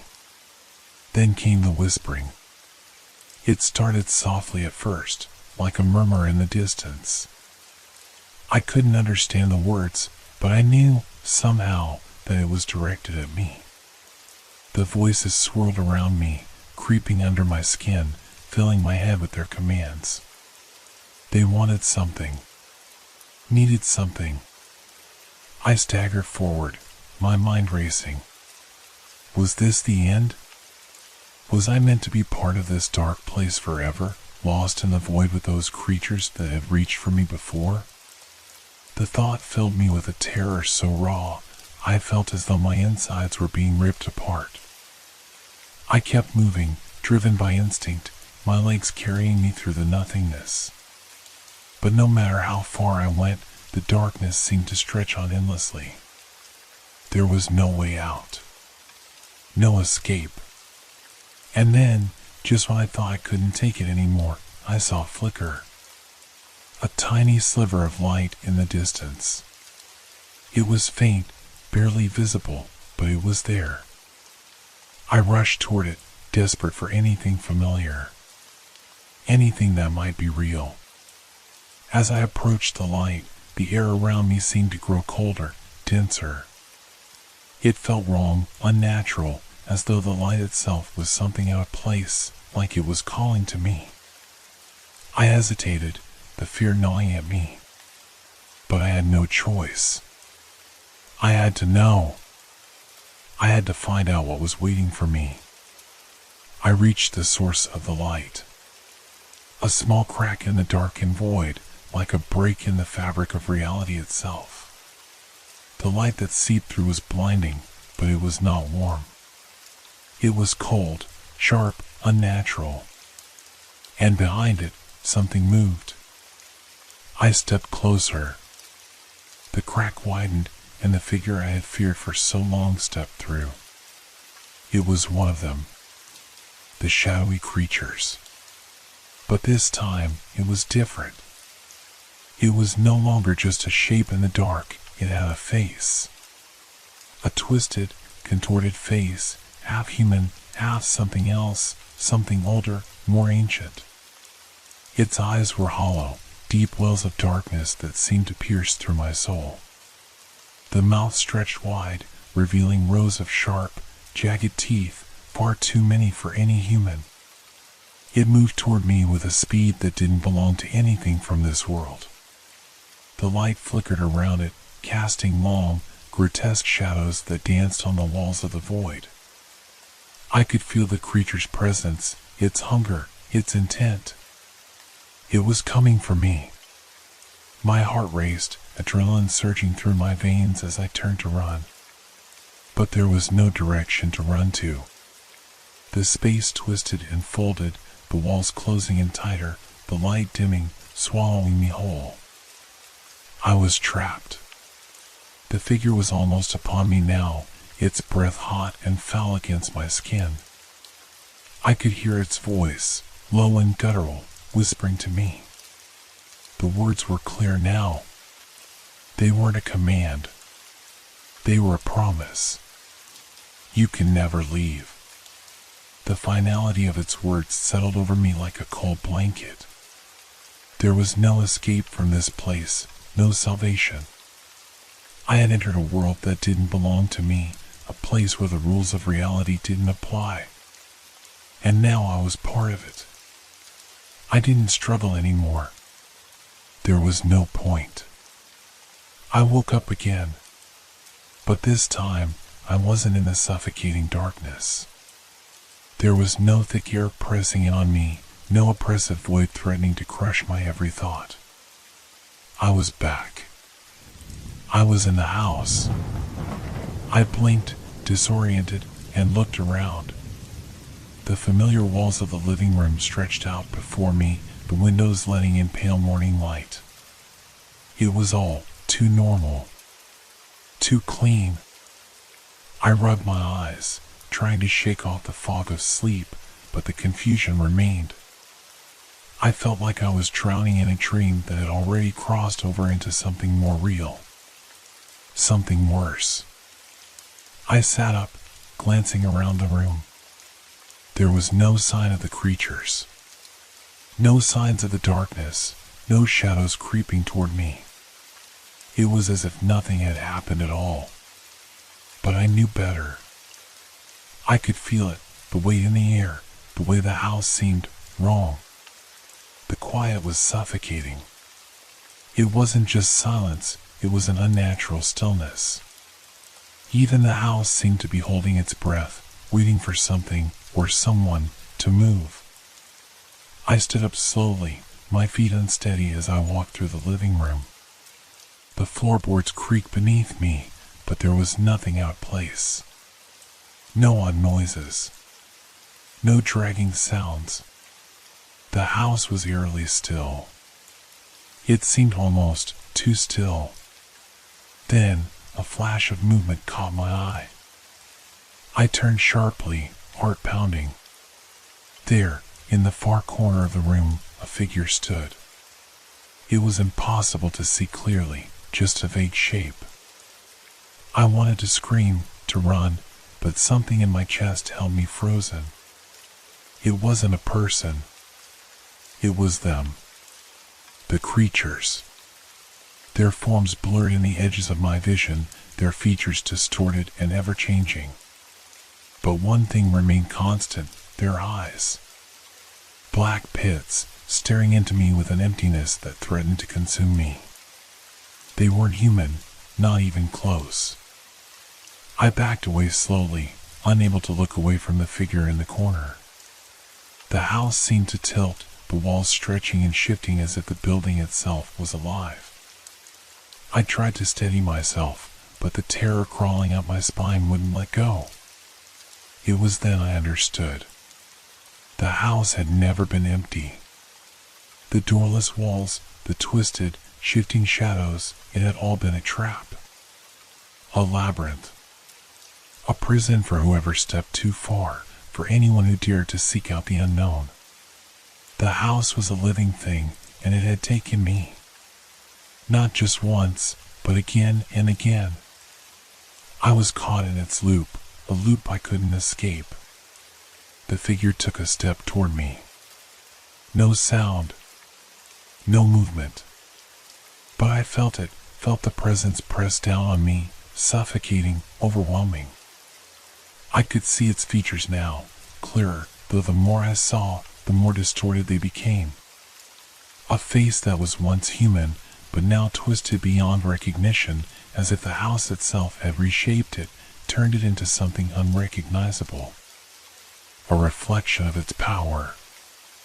I wanted to cry out, to fight, to do anything, but I was paralyzed. Every part of my body locked in place.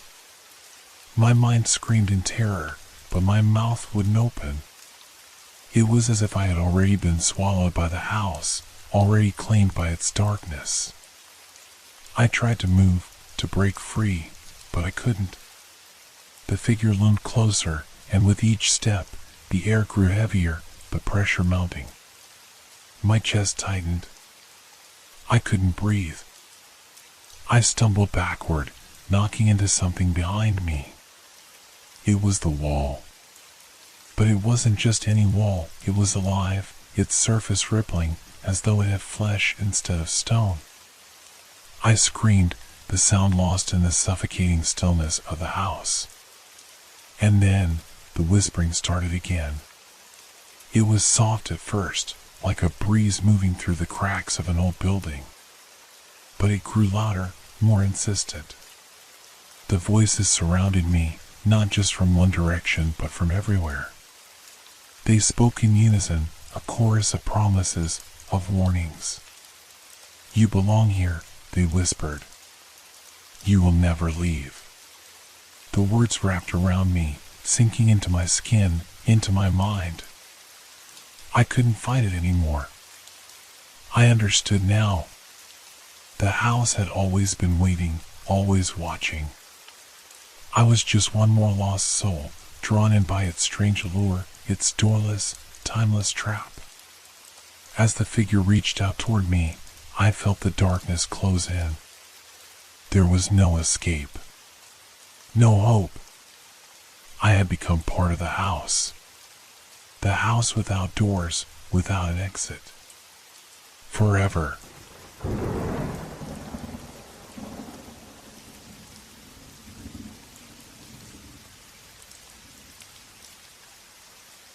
forgotten backpack.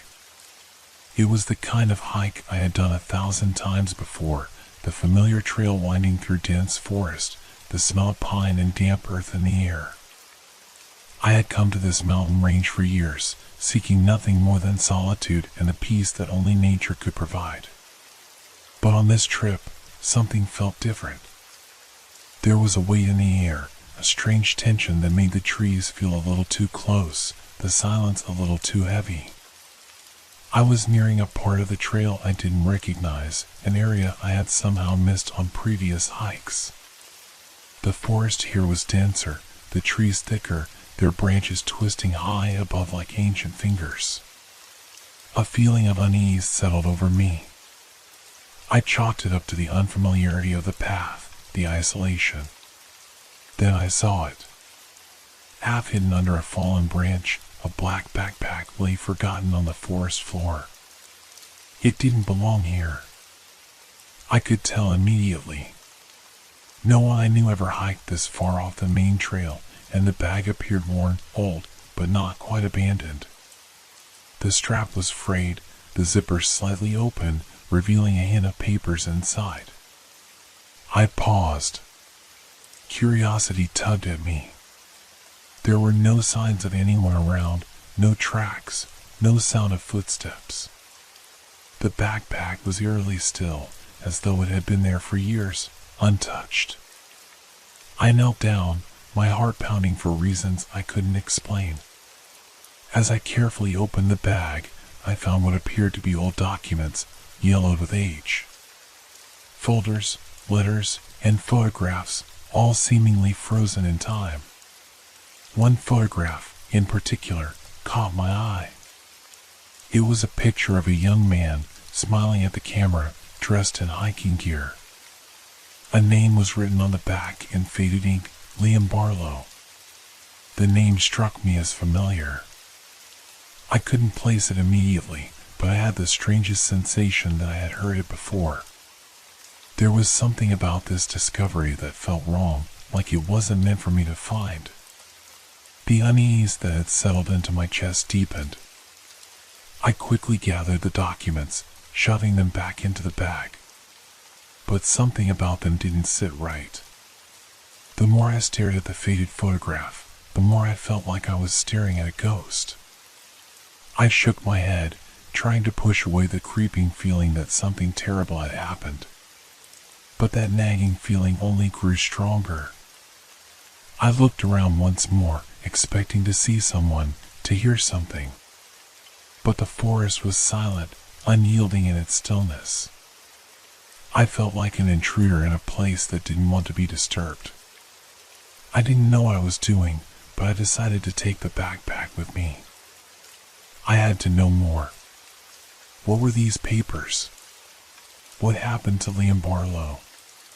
Why was his backpack abandoned here, untouched by time, yet so clearly out of place? As I continued my hike, the weight of the backpack grew heavier with every step, as if it was pulling me back towards something I couldn't understand.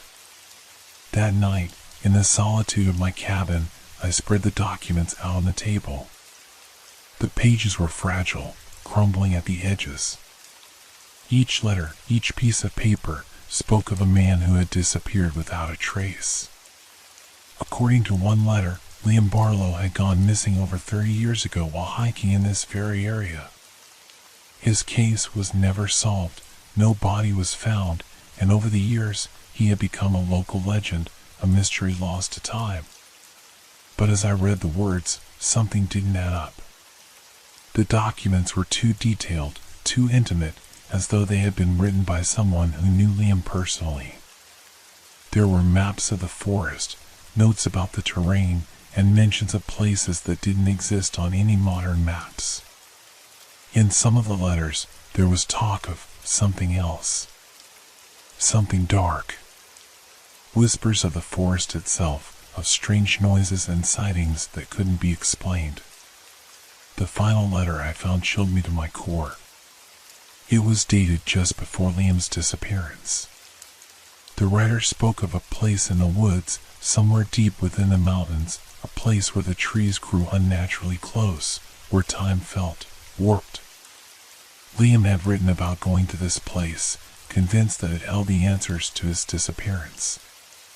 And then there was the photograph of Liam, the one I had found in the backpack. It was a picture of him standing at the edge of a dense forest, a distant look in his eyes. The same woods where I had found the backpack. The same woods where he had vanished. Suddenly, a strange sound broke my concentration, faint but distinct. A creak, then a rustle. I froze, my heart hammering in my chest. I was alone in the cabin, or so I thought. But the sound, it was coming from outside, just beyond the door. I stood, feeling an inexplicable pull to look. Something inside me screamed to ignore it, to stay away, to forget about the backpack, the man, the legend. But my legs moved of their own accord, carrying me toward the door. I opened it slowly, and what I saw outside stopped my breath cold. The forest stretched out before me, quiet and still. But there, standing at the edge of the trees, was a figure. A man, dressed in hiking gear, his face obscured by the shadow of the trees. Liam Barlow. And then, the forest whispered. I couldn't move. My breath caught in my throat as I stood frozen at the door, my hand still gripping the cold metal handle. The figure at the edge of the trees didn't move either, just standing there, his silhouette barely visible against the darkness of the forest. For a moment, I thought my eyes were playing tricks on me. Maybe it was a trick of the light, a shadow cast by the trees. But no! There was something in the way the figure stood, something too still, too deliberate. It wasn't a trick. Liam Barlow. I could feel my pulse quicken as the name echoed in my mind. But how could this be? The photograph I had found, the letters, he had been missing for over 30 years. The police had searched the area, but no trace of him had ever been found. And now, there he was. Liam? I whispered, the word escaping before I could stop it. My voice trembled, but the figure didn't respond. I swallowed hard and stepped outside, my feet moving against my will as though some invisible force was pulling me toward the man. My mind raced with questions. Was it really him? Was he alive? How could he have survived out here for so long in these woods? I took another step, then another. The night air was cold and still, the kind of silence that seemed to press down on you from all sides. I tried to focus on the figure ahead, but the closer I got, the more distorted he seemed. His outline blurred at the edges, as if he wasn't quite part of this world. I stopped about 10 feet away, my heart pounding in my chest. The figure remained motionless, not acknowledging my presence. I wanted to shout, to ask him where he had been, why he had disappeared. But the words caught in my throat. Suddenly, a rustling sound came from behind me, sharp and quick. I whipped around, my breath coming faster now. But there was nothing there. No one. Just the dense woods stretching out into the dark. I could feel the hairs on the back of my neck stand up. The forest felt wrong. When I turned back to the figure, he had moved closer, much closer. I hadn't seen him step forward, but now he was only a few feet away, his face still hidden in shadow. My legs trembled, and I took a step back. "Who are you?" I asked, my voice barely more than a whisper. But the words felt hollow, as though asking them would somehow open a door I wasn't prepared to walk through.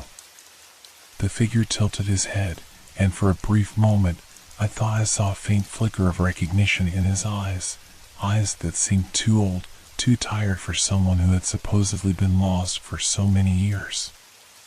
They were hollow, dark, and infinite, like they had seen something that no one should ever witness. A chill ran down my spine. And then, without a sound, the figure began to fade. At first, I thought my mind was playing tricks on me again, but no, he was vanishing, dissolving into the air as though he were never there. The edges of his body blurred, became translucent, and before I could react, the figure was gone. I stood there in stunned silence, the only sound being the pounding of my heart in my ears. The night was still, eerily so. No rustle of leaves, no distant calls of animals, just an unnatural quiet that filled the space where the figure had been. My mind raced. Was this some kind of hallucination? Had the documents, the photographs, the discovery of the backpack all been part of a larger, twisted game? I wanted to turn and run, to lock myself inside the cabin and never leave again. But the thought of Liam Barlow, the thought that he had been real, that he had somehow returned from the dead, clung to me like a heavy weight. I stumbled back into the cabin, slamming the door behind me. My hands shook as I locked it, and I backed away, my eyes scanning the dark interior as if expecting something to appear from the shadows. My mind kept drifting back to the documents I had found, the maps, the cryptic notes. I pulled them out once more, flipping through the brittle pages, desperate for answers. The final letter had spoken of something buried deep within the forest, a place where the rules of time and reality no longer applied. I remembered the description vaguely, like a half-forgotten dream, but one thing stood out, a warning. Beware the path that never ends. Those who seek the truth find only darkness.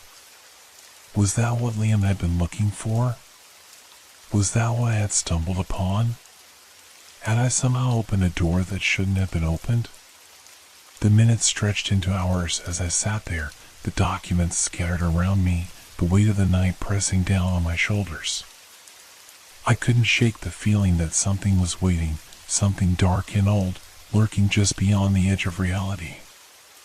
And then, just when I thought I might finally fall asleep from exhaustion, a soft knock came at the door. One tap. Just one. My breath caught in my throat, my eyes wide in terror. I knew, deep down, that the figure had not gone. He was still here, waiting for me to answer. And somehow, I knew that if I opened that door, I wouldn't just be facing Liam Barlow. I would be facing something far worse. The knock came again. Soft. Insistent. The hairs on the back of my neck prickled as my mind raced. What was happening? Had I lost my grip on reality? No. I couldn't deny it any longer. Whatever this was, it was real. The figure, the letters, the eerie disappearance of Liam Barlow, it all pointed to something far darker than I could comprehend. I backed away from the door, my legs weak, my thoughts swirling. Should I open it? Should I answer? Every instinct told me to stay far away from that door, to ignore the noise, to let whatever it was pass. But curiosity, stupid, reckless curiosity, drove me forward. I had to know. I had to see for myself. I reached for the door handle, my hand trembling uncontrollably. The cold metal felt like ice against my skin. For a moment, I just stood there, frozen, listening. The night was silent once more. No rustling in the trees. No chirping of crickets. Just that eerie, suffocating quiet. And then, another knock. I yanked the door open, heart hammering in my chest. Nothing. The front porch was empty. The darkness stretched out before me like an impenetrable wall, the forest standing silent, unmoving. There was no sign of the figure, no hint of movement. I scanned the surroundings, my breath fogging in the cold night air. I had been sure, but now I wasn't so sure of anything anymore. I stepped outside, the creaking of the old floorboards beneath me startling in the dead silence. My boots crunched softly against the frost-covered grass. The trees loomed over me like dark sentinels, their branches swaying ever so slightly in the wind.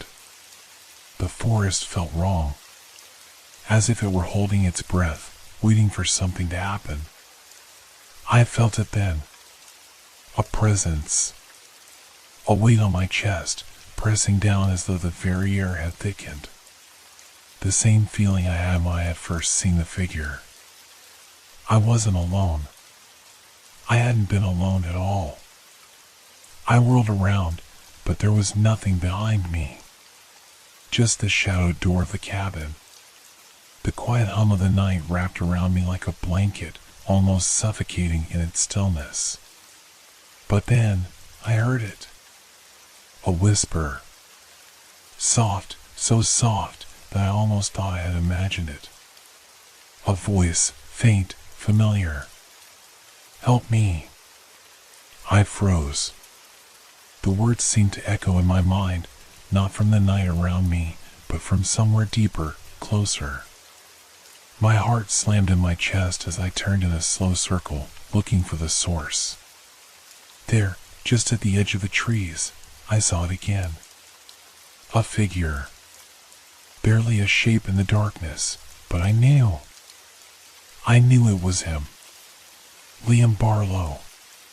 He stood in the same spot as before, unmoving, his face still obscured by shadow. The whispering voice was gone, but the image of him remained burned in my mind. I didn't know what to do. I wanted to call out, to ask if he was really Liam, to beg for an explanation, but my voice was stuck. I couldn't form the words. The presence, the strange heaviness, was overwhelming, suffocating. I was being drawn toward him, like a moth to a flame, knowing full well the danger but unable to resist. Step by step, I moved forward, my feet moving of their own accord. Each step felt like it was taking me further into a trap I couldn't escape. My breath was ragged now, shallow, and my pulse thundered in my ears.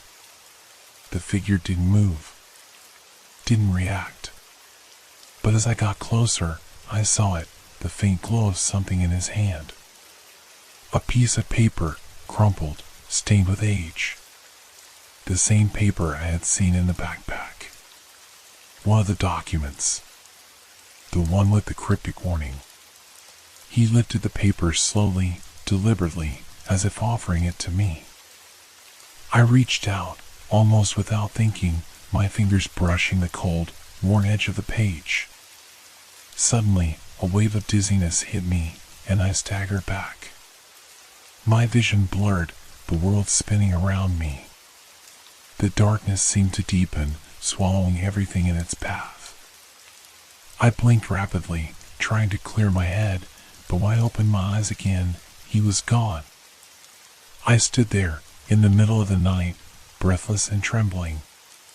The figure had vanished once more, leaving only the faintest imprint of his presence in the air. I held the paper in my hand, the edges curling as though it had been forgotten for decades. The air around me felt wrong. The forest, the night, the very ground beneath my feet, all of it felt as if it had slipped out of time, leaving me stranded in a place I didn't belong. My mind was racing, trying to make sense of it all. The disappearance of Liam Barlow. The connection between the documents, the backpack, the strange figure that had appeared from nowhere. The whisper, "Help me," echoed in my mind, growing louder with each passing second. I turned and ran back to the cabin, slamming the door behind me. My hands were shaking as I locked it again, the paper still clutched tightly in my fingers. I needed answers. I needed to understand. But deep down, I knew there was no way out of this. The truth wasn't something I could just walk away from. The forest had claimed its own, and now it was coming for me. The silence inside the cabin was deafening. I pressed my back against the door, hands still trembling as I stared at the crumpled piece of paper in my grasp. It felt impossibly heavy, like the weight of something much larger than the words written on it. My thoughts were a tangle of confusion and fear. What had just happened? Who or what had I seen outside? The paper trembled in my fingers. I had to read it again. Maybe there was something I had missed. I opened it slowly, the brittle paper threatening to tear as I unfolded it. It was hard to focus, my mind spinning in circles. I glanced at the words once more, the dim light from the single bulb above casting eerie shadows on the page. The writing was familiar. Not in the sense that I had seen it before, but in the sense that it seemed to speak directly to me, almost as if the words themselves had been waiting for me. The ink was smeared in places, faded, but there was no mistaking the chilling warning. The past does not rest. It waits. Do not uncover what was buried. Turn back now, before it is too late. I froze. My heart lurched in my chest as the room around me seemed to pulse with an energy I couldn't explain. The words, they felt wrong. They felt like a threat. I closed my eyes, trying to calm myself. Rationally, I knew I needed to leave. I should pack up, get in my car, and drive far away from this place. But part of me, something deep inside, refused to let go.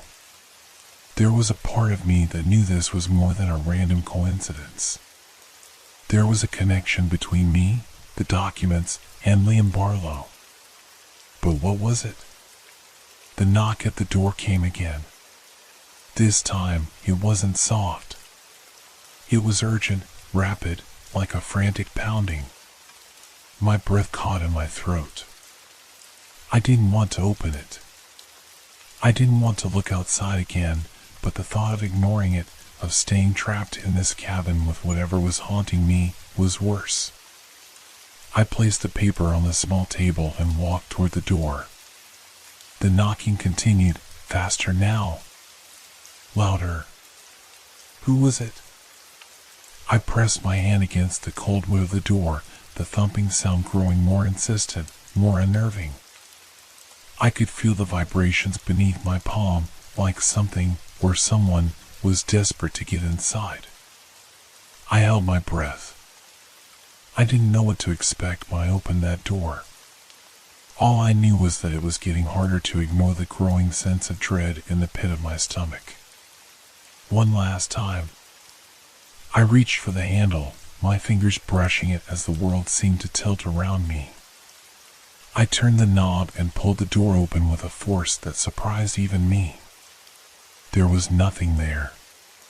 The night stared back at me, empty and still. My mind raced, searching for an explanation. I was sure the knocks had come from outside. I had heard them, felt them. But now, the porch was deserted.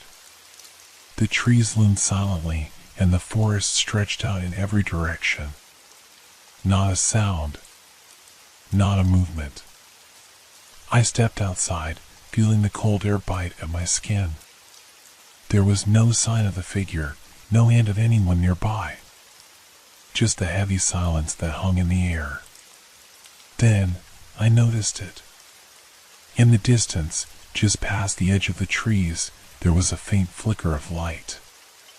It wasn't a lantern or a fire, it was something different. A soft, glowing light, almost ethereal. My heart skipped a beat. The glow was coming from the forest, right where the figure had stood earlier. It was faint, but unmistakable. I didn't know why, but I followed it. My feet carried me forward, each step heavier than the last, as if the forest itself were pulling me deeper. The light pulsed, drawing me toward it, and with each step, I felt the air grow thicker, colder, as though the very fabric of reality was unraveling around me. The trees closed in as I ventured deeper. The glow was growing brighter now, almost blinding. I could hear the sound of my own breath, quick and shallow, as I pressed forward, unwilling to turn back. The light was almost within reach. And then it stopped. Just as suddenly as it had appeared, the light vanished. The forest plunged into complete darkness, and for a moment I felt as though I had lost all sense of direction. My heart raced as panic set in. I had been so sure of the path, of the pull of the light, but now everything was still. Too still. I turned in a slow circle, searching, my eyes straining to pierce the darkness. Nothing. The trees. The silence. The cold. It was all consuming. That's when I heard it. The soft whisper again. Closer this time. Help me. The voice was clearer now, the words trembling with a sense of desperation. It was coming from behind me, just past the tree line, from the place where the light had been. I spun around, my heart hammering in my chest. There, standing at the edge of the trees, was the figure again, Liam Barlow. But this time, he wasn't just standing. He was moving. He took one step forward, and then another, and then he ran. I didn't think. I didn't hesitate. I ran after him. The forest swallowed me whole as I chased after the figure, pushing past branches, tripping over roots, the ground beneath me slippery and unforgiving. I couldn't see where I was going, but I had to follow. I had to know. And then I saw it. A clearing. In the center of it, a stone altar overgrown with moss and ivy. And lying on it, an object I knew all too well. The backpack. It was the same one I had found earlier, the same tattered pack that had started this whole nightmare. It lay there, abandoned, as if waiting for me. I stepped forward, my heart pounding in my chest. But as my hand reached out to touch the bag, I heard the voice again. Louder now, more urgent. Don't touch it. I spun around, but there was no one there. The clearing was empty. But I could feel it. The presence. The pressure. The darkness closing in. The figure was gone. The forest was silent again. And then I realized the truth. The past, Liam Barlow, the documents, the backpack, it was all connected. But I was too late. The curse had already begun. And it wasn't just his past I had uncovered. It was my own.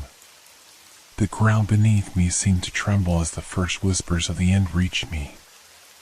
And then, nothing. The darkness enveloped me completely. The cold, clammy air seemed to press in from all sides, suffocating, and the clearing, once so vivid in its mystery, now felt like a graveyard. I couldn't breathe. I couldn't think.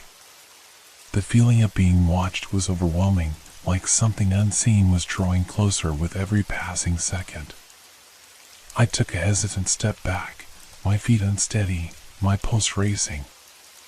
The weight of the backpack, of the secrets it held, pressed heavily on my chest. I didn't know what to do anymore. The forest felt alive in a way that was unnatural, as though the trees were whispering, moving, waiting. I needed to leave.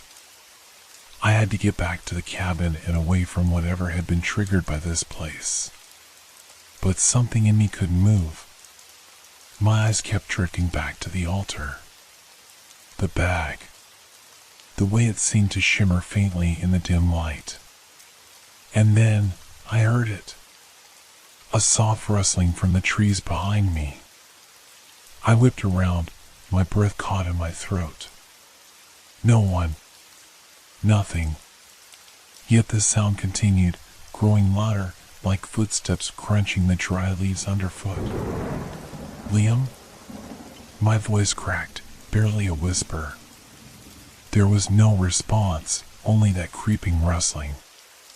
It was closing in on me from all sides. "Get away. Get away now." The thought was sudden, insistent. A warning. My legs moved before I could think, and I bolted in the direction of the cabin, the forest blurring around me as I pushed through the thick underbrush. The branches scraped at my arms and face, but I didn't stop. I had to escape this place.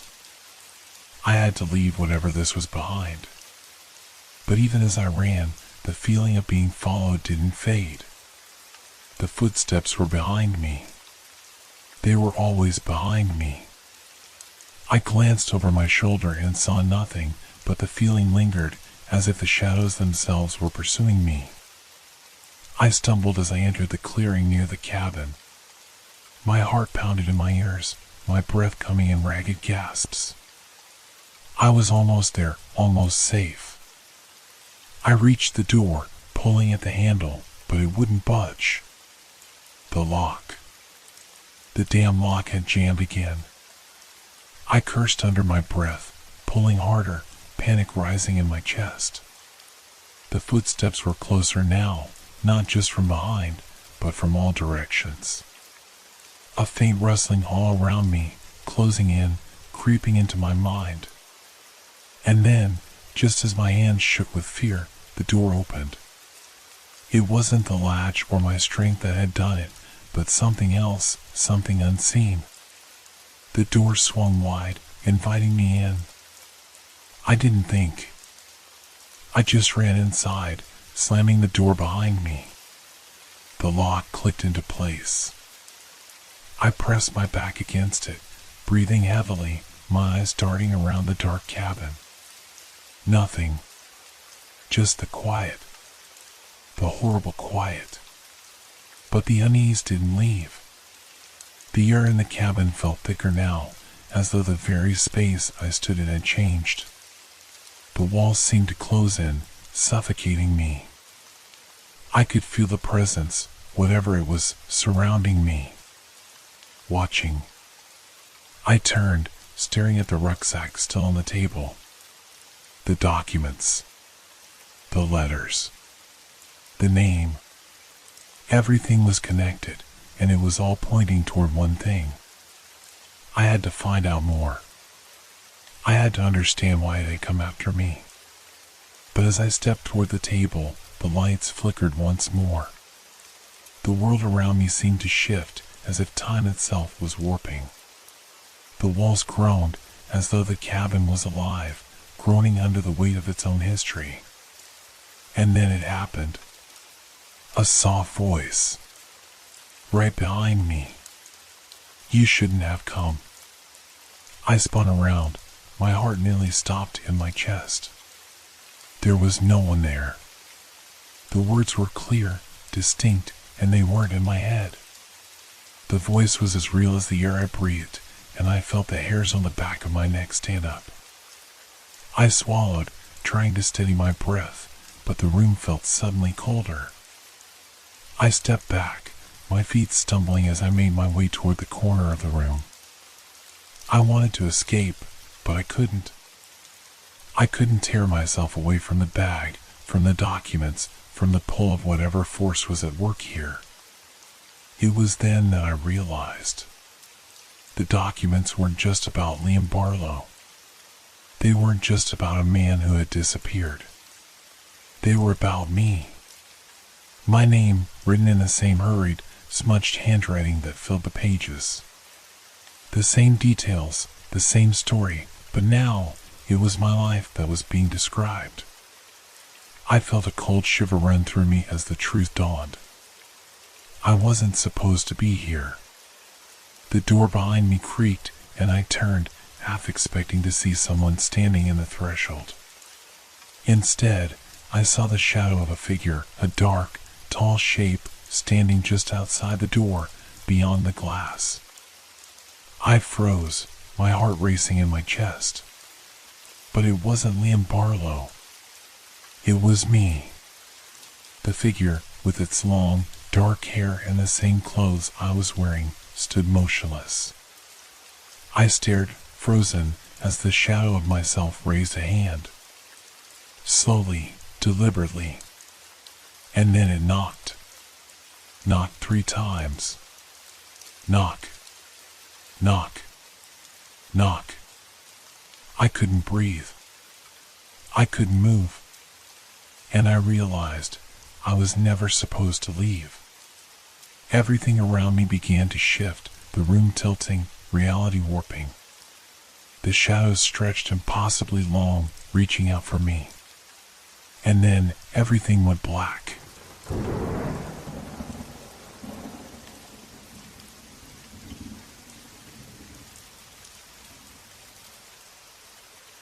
Footprints on the ceiling. It started as something small, almost insignificant. At first, I thought I was just being paranoid, but as the days went by, I realized something wasn't right. The apartment, which had always felt like a quiet refuge after a long day of work, started to feel off. It was subtle at first. A chill in the air when I woke up, a door slightly ajar when I was sure I'd closed it the night before. Little things easily brushed aside. But then, one evening, I came home to something I couldn't ignore. It was there on the ceiling above the living room, a set of distinct, muddy footprints. I froze in the doorway, staring up at them. The prints were clear and fresh, the edges sharp against the white ceiling. A person's footprints, barefoot, if the shape of the toes and heels was anything to go by. The thing that made no sense was that I was alone in the apartment. I hadn't had guests in days, and I certainly hadn't been walking on the ceiling. I shook my head, stepping inside cautiously. My mind raced, trying to piece together a logical explanation. Maybe it was some kind of prank? But who would do something like that, and how? No one had entered the apartment, and yet there they were, the prints unmistakable, stretching across the ceiling like an eerie trail. I stood there for a long moment, trying to convince myself it was nothing, that I was just overreacting. I mean, it had been a long day, and I was tired. Maybe it was just my imagination playing tricks on me. But as the seconds passed, the air in the room grew heavier, thicker. The hairs on the back of my neck prickled, and I couldn't shake the feeling that something was watching me. I walked into the living room, stepping cautiously under the bizarre markings, my eyes never leaving the ceiling. The prints started near the center of the room, where the light fixture hung low, and they led toward the far wall, stopping abruptly just short of the corner. I looked around the apartment, half expecting to find someone hiding in the shadows, but there was no one. The place was empty, as it had been when I left for work that morning. The silence was unnerving, almost suffocating. I turned toward the door, ready to leave, but then I stopped myself. What if this was something more? I hadn't heard any sounds, no movement or footsteps, no creaks in the walls. But I could feel something, a presence, lingering. I took a deep breath and forced myself to move closer, cautiously inspecting the ceiling. The footprints, now that I was under them, seemed almost impossibly detailed, too real. There was no way they could have been made in the short time I'd been gone. I stood there, staring up at them, wondering how they could be so fresh, so vivid, when I had left only hours ago. It was as if they had appeared in the moments after I had stepped out of the apartment, or worse, while I was still gone. My pulse quickened, my body tensing with unease. Okay, I muttered under my breath, trying to calm myself. This is just some kind of joke. It has to be. But deep down, I knew it wasn't. The footprints felt wrong, unnatural, as though they belonged to something not of this world. Something that had no reason to be there. I looked around the apartment again, trying to make sense of it. There was nothing out of the ordinary. No open windows, no broken locks. Everything seemed normal, except for the footprints. I had to find out what was going on. I couldn't just leave it there. But the more I stared at the prints, the more I felt a sinking feeling in my stomach. The air grew colder. The shadows in the corners of the room seemed darker, deeper. The silence was pressing on me, suffocating. As I stood there, I heard something. A faint rustle, barely perceptible, coming from above. It was as if something was moving, just out of sight, right above me. My heart raced, and I jerked my head up, expecting to see more than just the footprints. But the ceiling was still.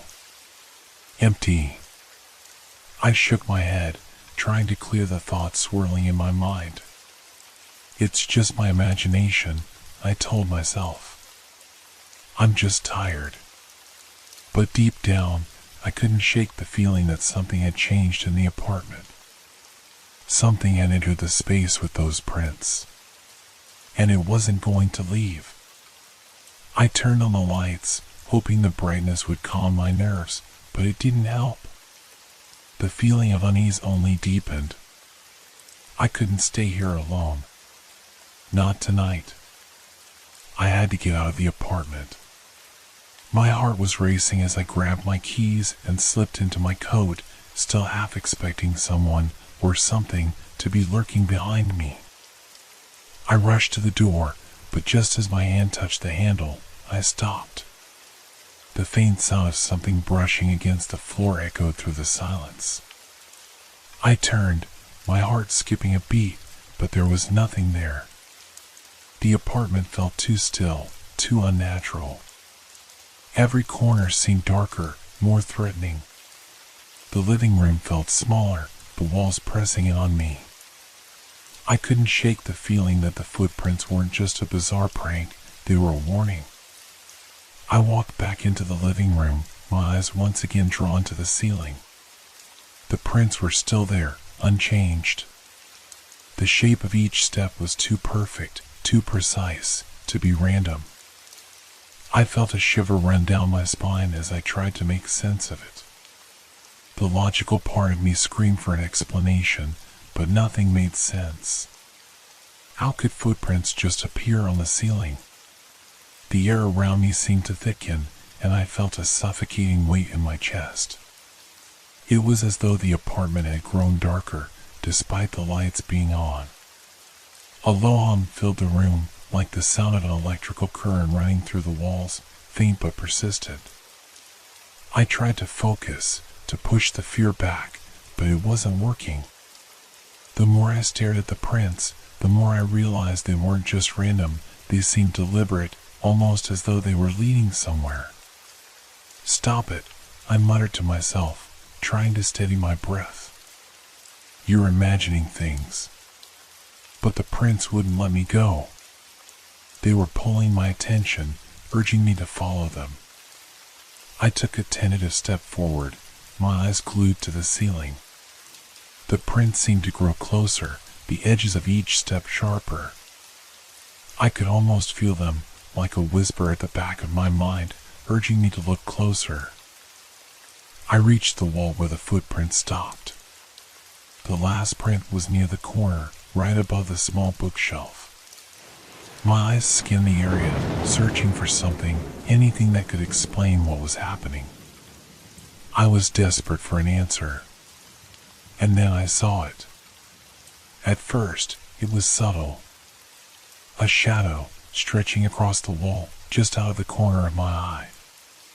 But when I turned to face it directly, it was gone. The darkness, however, remained, like a stain on the air. I couldn't explain it, but the more I stared at that corner, the more I felt something, watching me. The sensation of being observed was overwhelming. I felt the hairs on the back of my neck stand up, my skin prickling with fear. I couldn't take it any longer. I needed to leave, but every fiber of my being was telling me to stay, to uncover the truth behind these prints. I stepped back, my mind whirling. What if this wasn't just a random event? What if it was something more? Something that had been here before I even moved in? I couldn't shake the thought these prints had a purpose. But what? Then I heard it again. That faint rustling sound, like something shifting above me. I froze, my pulse thudding in my ears. Slowly, my gaze moved upward again, this time scanning the ceiling more carefully. The noise seemed to come from directly above the bookshelf, where the last print had stopped. I took a deep breath and walked toward it. The closer I got, the more intense the sound became. It was almost as though something was moving above me, pacing in place, just beyond reach. The hairs on my arms stood on end, but I couldn't look away. I reached out and placed my hand on the bookshelf, feeling the cool wood beneath my fingers. The sound stopped abruptly, leaving only the unnerving silence. I didn't know if I should be relieved or terrified, but something told me I needed to keep moving. I needed to uncover whatever this was. Suddenly, I heard a loud creak, like the floorboards groaning under pressure. I whipped around, expecting to see something, anything, an intruder, a shadow, a trick of the light. But there was nothing. Just the stillness of the room, the air thick with tension. And then, a voice. A whisper. Soft, barely audible, but unmistakable. It came from above, from the space where the last print had appeared. Look behind you.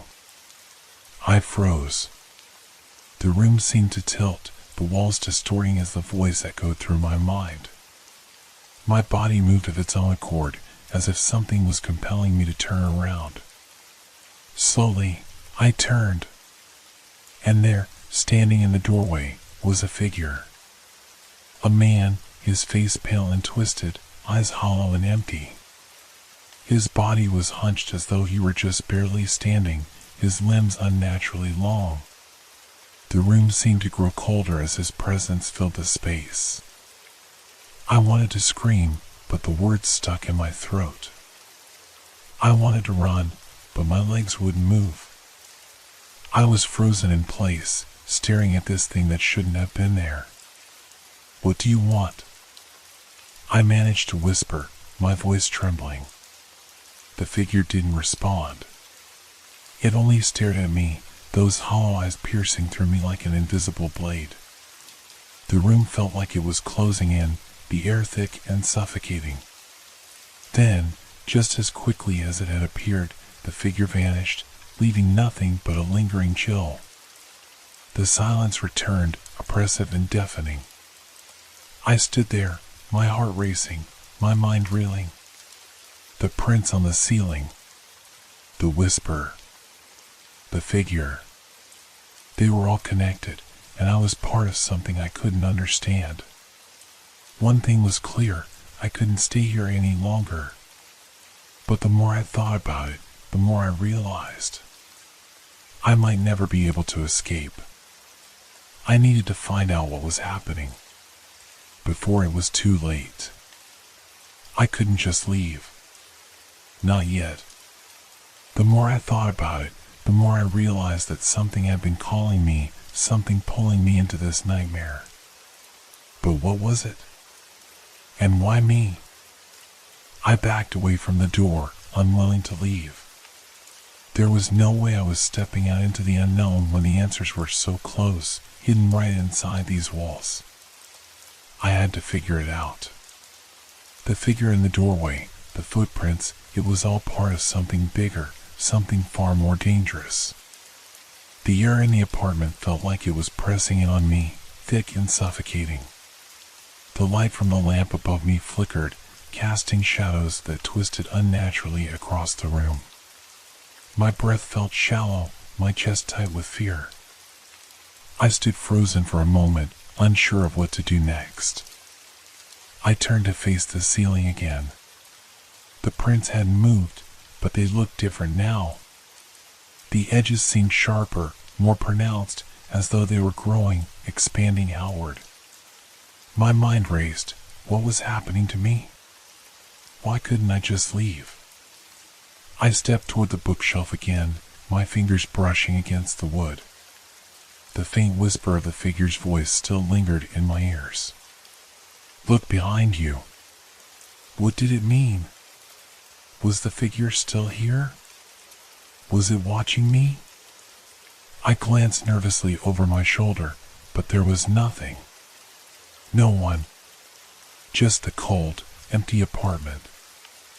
I moved back toward the center of the room, trying to steady my racing heartbeat. The prints were more than just strange, they were purposeful. They were telling a story, something that was beyond my comprehension. And I needed to understand it before it drove me insane. I approached the last print again, right above the bookshelf. The shadows in the room seemed to grow deeper around it, as though the very air itself was warping in response to my presence. The hair on the back of my neck prickled with unease, but I forced myself to reach up, my hand trembling as I touched the ceiling. The moment my fingers brushed the cold surface, a sudden jolt of electricity shot through my arm, and I yanked my hand back with a gasp. My pulse thudded in my ears, my breath quickening. I stared at the spot where my fingers had been. The skin on my arm still tingled, a burning sensation that wouldn't fade.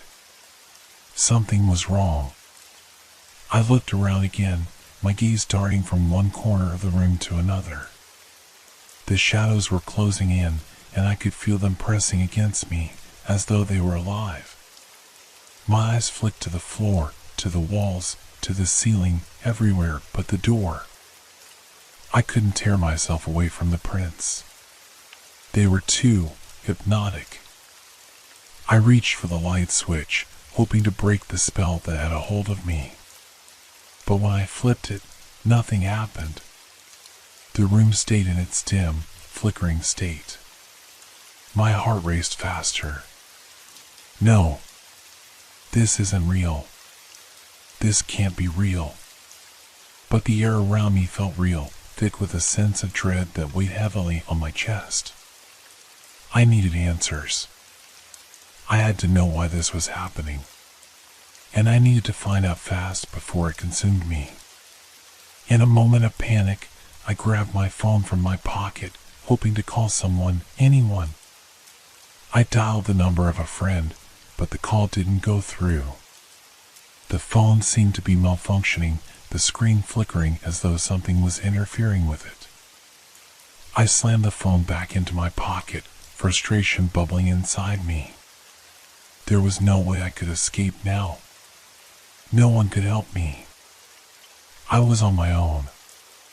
I looked back up at the ceiling. The footprints had changed again. This time, they were not just prints, they were a path. A trail leading from one part of the ceiling to another, from the last print near the bookshelf to a spot above the kitchen area. I didn't know why, but I had to follow them. I couldn't explain it, but I had no choice. The pull was too strong. I climbed up on the couch, straining to reach the next set of prints. As I reached higher, I could feel my fingers graze the ceiling, but something was wrong. The texture felt different now, slick and wet, like something that shouldn't be there. My stomach churned as I realized that the ceiling wasn't just cold, it was damp. I recoiled, stepping back in disgust, wiping my fingers on my pants. My mind screamed at me to stop, but I couldn't. The prints were leading me. They wanted me to follow. I looked again. The trail was leading toward the kitchen, toward the back corner of the room. Slowly, I moved toward it, my feet heavy as I took each step. I knew I shouldn't be doing this, but my body was no longer listening to reason. I approached the kitchen door, my hand trembling as I reached for the handle. The door creaked as I pushed it open. And that's when I saw it. The final print. It wasn't just a print anymore. It was a handprint. The fingers seemed to curl down the wall as though the figure had been standing there, pressing its hand into the wall before climbing up toward the ceiling. The shape of the fingers stretched upward in a grotesque pattern as though the hand had pulled itself along the wall. I took a step back, my breath caught in my throat. The hairs on my neck stood straight up. Something had been here, something that shouldn't have been. Something that was still watching me. The room seemed to tilt again. My heart began to pound harder in my chest. And then, just as I turned to leave the kitchen, I heard the sound again. The faintest whisper. The voice that had spoken earlier. "You're not supposed to be here." My legs gave way, and I collapsed to the floor, gasping for breath. I couldn't explain it, couldn't make sense of what was happening. I was trapped. There was no way out. The whispers were growing louder, filling the space, echoing in my mind. I felt a presence moving around me, drawing closer. And then the lights went out. Darkness enveloped me, thick and suffocating. My heart pounded in my chest, and I could hear the blood rushing in my ears. I sat there, frozen on the cold floor, trying to steady my breath. I reached out, my hand trembling, but there was nothing in the blackness to grip onto. The silence was unbearable, the kind of silence that made your skin crawl, that seemed to swallow everything, leaving nothing but the sound of your own fear. I forced myself to stand, my legs shaky beneath me. My fingers brushed the walls, trying to guide me, but the air around me felt wrong, like something was moving in the shadows, just beyond my reach. Every instinct screamed at me to leave, to run, but I couldn't. My feet were glued to the floor. I had to understand what was happening.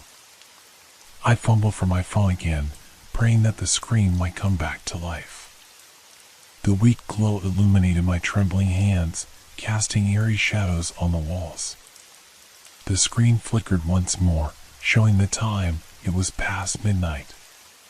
But the strangest part was that the date on my phone didn't match up with the one in my memory. It read as if I had been here for days, weeks, longer than I could remember. No. I whispered to myself, trying to shake the confusion from my head. I staggered forward, feeling my way toward the kitchen door where I had seen the last disturbing print. My hand brushed against the door frame, but it didn't feel right. The texture was smoother, colder, like I was touching glass. Something was off. I was no longer sure where the walls ended or where the ceiling began. Everything felt like it was twisting, bending, pulling apart. And then I heard it. The unmistakable sound of footsteps. Slow, deliberate, and heavy, coming from somewhere just outside the room. My breath caught in my throat as I held completely still. The footsteps grew louder, each step closer, closer to me. I couldn't see anything. I couldn't move. I was paralyzed by the sound. The figure, the one that had left those haunting prints on the ceiling, was real. It was here. What does it want? I thought desperately. My mind raced for any kind of rational explanation, but nothing came. The footsteps continued, moving past the doorframe, but still, I couldn't see anything. I couldn't see who or what was making them. I backed up into the kitchen, my heart hammering in my chest. The prints on the walls, now more distinct in the dim light, seemed to be shifting. They weren't just handprints or footprints anymore. They were growing, stretching, as if the figure's form was spreading across the room, inch by inch. Suddenly, the sound of the footsteps stopped. Silence. I stood there, trembling, listening for any sound, any movement. My breath was shallow, each inhale ragged and uneven. And then, without warning, the lights flickered back on. But they weren't the same. They were dimmer, flickering like they were struggling to stay alive, the shadows growing longer with every second. I looked up, and my heart nearly stopped. The figure was there. It was hanging from the ceiling, its limbs stretched out at impossible angles. Its face was turned toward me, but I couldn't make out the features. The shadows obscured it, like a dark, shifting blur. The only thing I could focus on were its eyes that glowed a dull red, burning through the darkness. I felt my stomach churn. The figure was real, and it was right there in front of me, watching me. Its gaze locked onto mine, and I could hear its breathing, slow and deep, echoing through the room. The prints on the ceiling were no longer just a strange anomaly. They were a sign, a symbol. And now, the figure, that thing, was here. It was alive, or something like alive. "You shouldn't have come here," the voice whispered again, but this time it was clear, crisp, and real. I wanted to scream, to run, but my legs wouldn't move. I was stuck, rooted to the floor by an invisible force. The air around me felt thick, suffocating, and the figure's gaze seemed to pierce right through me, digging into my mind. Why me? I thought desperately. Why did it pick me? And then, as if to answer, the figure began to move. Its limbs twisted unnaturally, the joints cracking, groaning, like a rag doll being pulled in strange directions.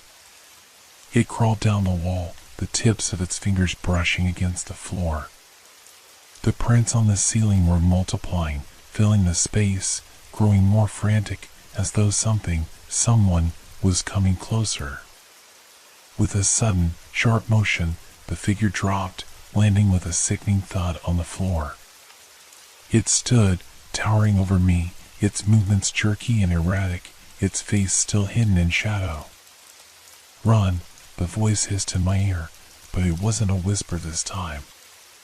It was louder, closer, more urgent. The room tilted again.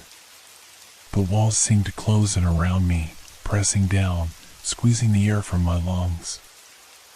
I could feel the weight of the figure's gaze, hear the rapid sound of its breath, like it was closing in on me from all sides.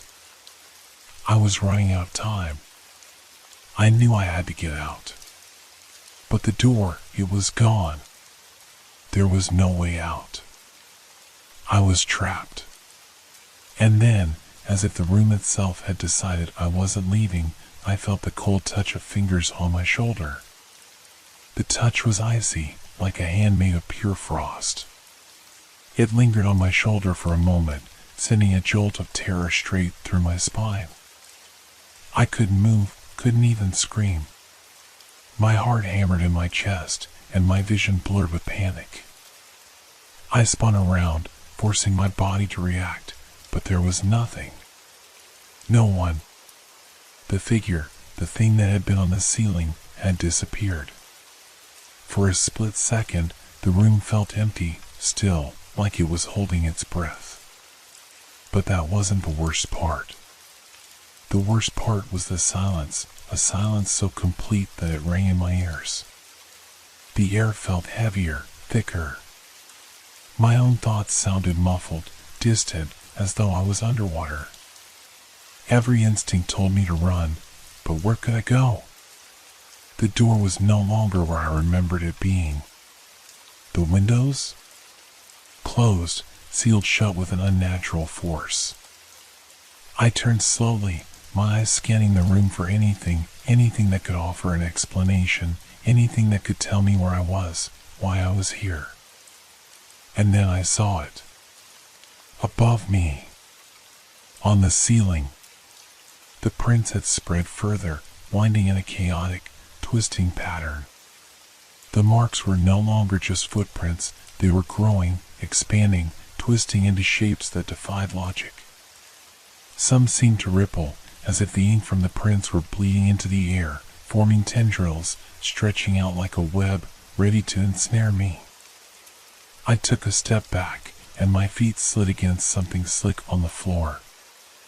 I gasped, looking down to find that the floor was covered in something dark, sticky. I bent down, my hand trembling as I reached out.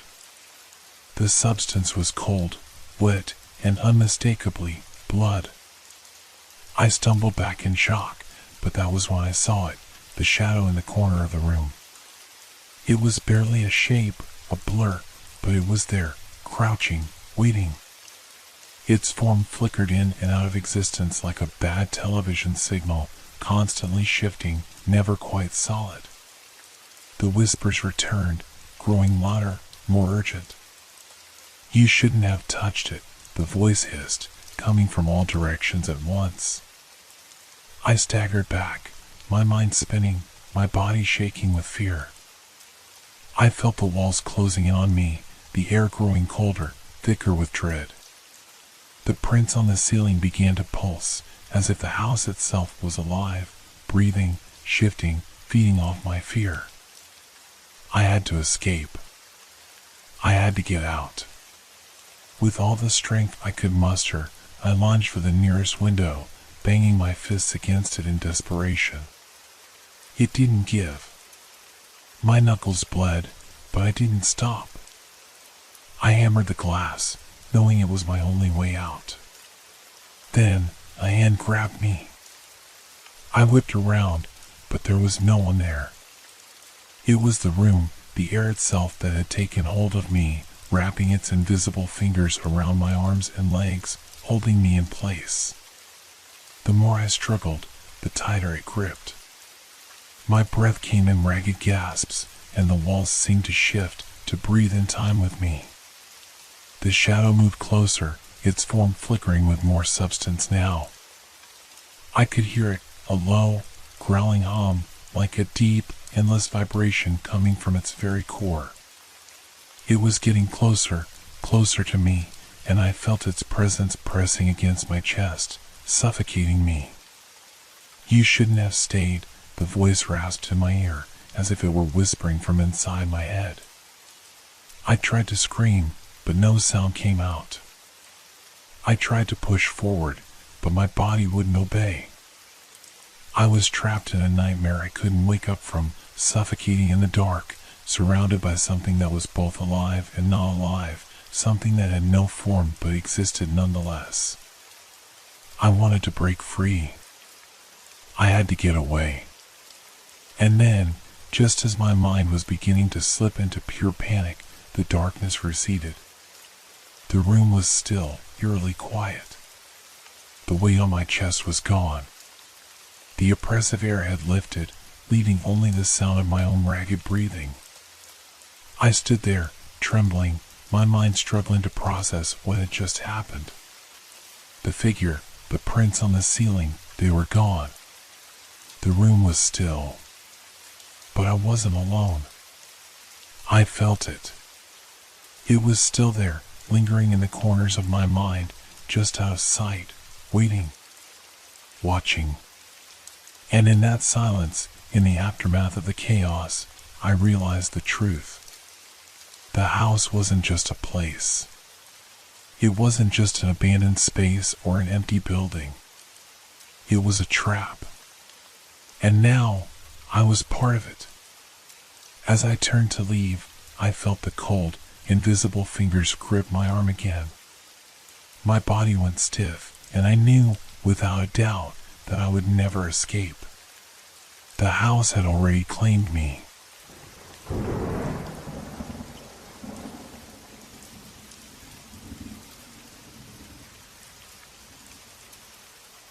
Songs in the Field. It started with a whisper. At first, I thought it was the wind, just the usual rustling of the corn stalks, shifting and swaying under the weight of the breeze.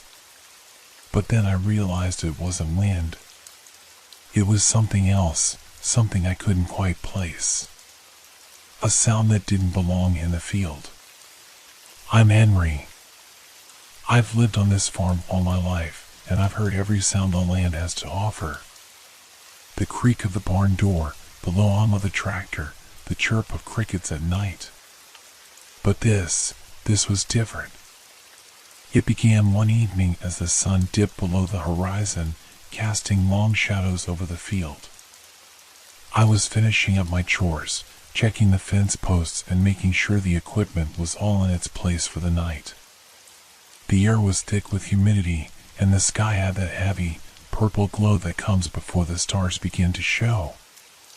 That's when I heard it. A faint melody. High-pitched, soft, like a song carried on the breeze. At first, I thought it was a bird, or maybe a neighbor's child playing some old tune, but there was something haunting about it. The notes didn't seem to come from a person or a bird at all. They seemed to come from the ground, from the very heart of the cornfield. I stopped, letting my hand rest on the edge of the wooden fence, my gaze drifting toward the rows of corn. The field stretched out in front of me, dark and vast, its tips barely swaying in the wind. The song grew louder, more distinct. A woman's voice, soft and sorrowful, carried by the night air. The hairs on the back of my neck stood up, but I brushed it off. It had to be some kind of animal, right? Maybe an owl or some kind of strange bird. It was late in the season, and the crops were starting to turn, so I figured maybe some creatures were disturbed by the harvest. I shook my head, forcing myself to focus on the task at hand. But as I moved, the song didn't stop. It followed me. I could hear it, clearer now, echoing between the rows of corn like it was calling to me, pulling me closer. At that moment, something in my gut twisted. A feeling I couldn't ignore. A feeling that something wasn't quite right. But still, I told myself I was being foolish. It was just my mind playing tricks on me. There were always sounds in the field, whispers of wind, distant calls. It was nothing. I had work to do, and this was just another oddity to chalk up to the strange things that happen in the quiet of the country. So I walked toward the field, my boots crunching the dry earth as I went, the song still humming in the air. The farther I went, the more the song seemed to wrap around me, like it was weaving into my very bones. I could almost hear the words now, or at least the vague echo of them. I stopped in my tracks, a sudden chill sweeping over me. The hair on my arms stood straight up as I looked around. The corn stalks seemed to loom taller in the fading light, casting long, thin shadows on the ground. The melody seemed to change, like it was beckoning. It was almost as if the song itself was alive, breathing, moving with the wind. The notes seemed to call to something deep within me, something buried in my past, something I hadn't thought about in years. I shook my head again. No, I couldn't be thinking like this. But the song, it was growing louder, drawing me in. Without even realizing it, my feet had carried me closer to the center of the field. My breath caught in my throat as I looked around, feeling the weight of the place settle on me. The air grew thicker, heavier, and the song, if that's what it even was, pulsed through me, in and out of my chest like the rhythm of a heartbeat.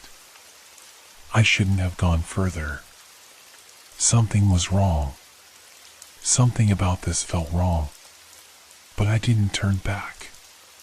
The melody, strange and luring, wrapped itself around me, pulling me in deeper, deeper into the endless rows of corn. The light from the moon was barely enough to illuminate the path ahead, but I kept walking, unable to stop. And then, I heard something else. A sound beneath the song, a rustling, like footsteps in the stalks. I froze, my breath caught in my throat. The song didn't stop, but the sound, those footsteps, continued. Someone, or something, was walking in the field with me. A creeping, cold dread spread through my chest.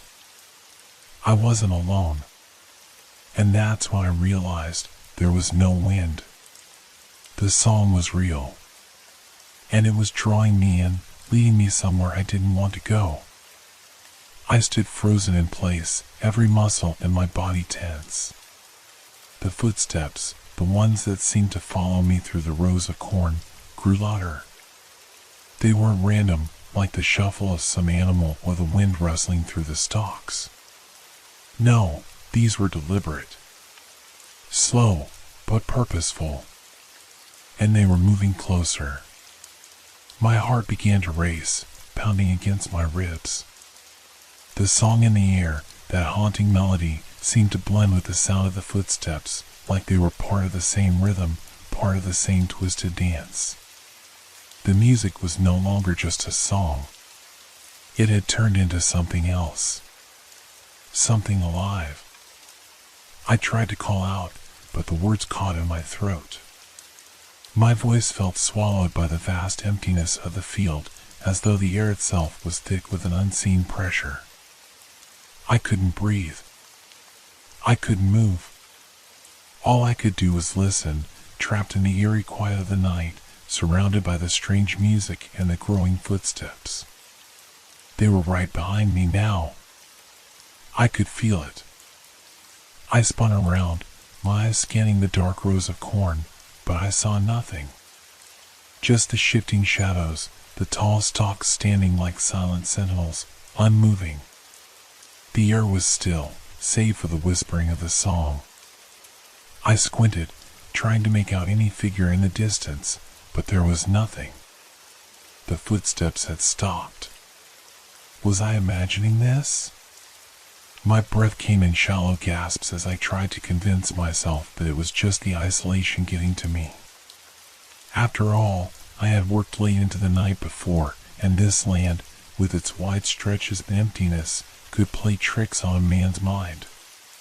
But then, the song shifted. The melody became more urgent, more desperate. The notes, which had once been soft and haunting, now carried an unmistakable sense of pleading. They twisted and turned in the air, pulling at me like invisible hands. It was as though the song was alive, and it wanted something from me. I swallowed hard, my throat dry. My instinct screamed at me to run, but my feet wouldn't budge. The song had a hold on me, a pull I couldn't explain. The more I tried to resist, the stronger it became. Then, I heard it again, the unmistakable sound of footsteps. But this time, they weren't just behind me. They were beside me, and they were too close, too loud. I could feel the presence of something, or someone, there, just out of sight, moving through the corn as if it were walking alongside me. I reached out, my fingers brushing against the stalks, but the field felt strangely distant, as though the earth beneath me was shifting. A whisper. It was barely audible, a breath against the back of my neck. Come closer. I spun around again, but there was nothing. The field was silent now. Too silent. No more footsteps, no more song. Just the soft rustling of the leaves in the breeze. I had to get out of here. I had to leave. But when I turned to go, the way back wasn't the same. The rows of corn had shifted. The path that had been clear moments ago was now a maze of overlapping stalks, creating an impenetrable wall around me. I was lost. Trapped. My pulse quickened, panic setting in. My eyes darted between the rows, but there was no way out. The familiar path was gone, swallowed by the darkened field. The song returned, louder now, echoing in my head, making the air feel thicker, like it was pressing in from all sides. The melody was no longer a distant sound, it was inside me, weaving through my thoughts, my very breath. It felt like the song was guiding me, pulling me deeper into the maze. I took a step forward, then another. My feet moved on their own, carried by the compulsion of the song. I could barely think straight, my mind a blur, filled only with the need to follow, to go wherever the music led. I moved faster now, no longer in control of my own steps. The field seemed to open up before me, but the song was changing again, twisting into something darker. The lyrics, if they were lyrics, were unintelligible now, distorted. The voice seemed strained, almost agonized, like it was trying to tell me something but couldn't find the words. "Don't go, come back." I shook my head, trying to clear the fog that had settled over my mind. I needed to get out. I needed to find my way back to the house, to the safety of the light. But when I looked around again, the stalks had closed in tighter. The space had shrunk, and I was surrounded. My breath quickened, my chest tightening as the air seemed to grow heavier. The song was everywhere now. Inside my head. Inside the earth. It was all around me, like the very soil had started to hum with it. I heard the footsteps again, closer this time, far too close. They weren't just behind me. They were in front of me. They were all around me. And then, through the corn, I saw something. A shadow. Tall, thin. It didn't belong there. It was moving, too, walking in the same direction I was. The same pace. The same rhythm. And I realized with a jolt that it wasn't just walking. It was mimicking me. The figure in the field, whatever it was following my every move, matching my every step. And with each movement, the song grew louder, more intense. It was as if the song and the figure were feeding off my fear, drawing me deeper into the darkness of the field. I could hear my breath now, ragged and desperate, as I turned, trying to find some way out. But it was too late. The figure was getting closer, its long shadow stretching toward me, and the song was closing in around me, smothering everything. I had to escape. I had to run. But my legs wouldn't move. The air was thick, choking, and the ground felt like it was shifting beneath me, pulling me down into the soil. I reached out, my hand grabbing at the nearest stalk, but it was no use. The song had me. The figure had me. And I could feel myself slipping into it, into the dark, endless field, where the music never stopped. And then, I heard the whisper again. "Stay with us." I tried to scream, but my throat had closed, choking on my own terror. The song in the air had transformed into a constant, throbbing pulse.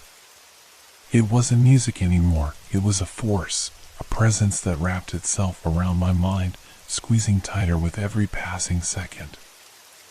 I felt its weight pressing against me, pushing me down into the ground. The figure in the field was closer now.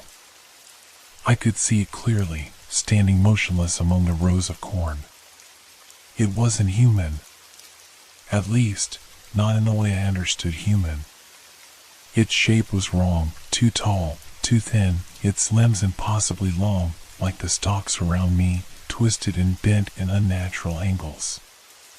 It didn't have a face, just a dark void where one should have been.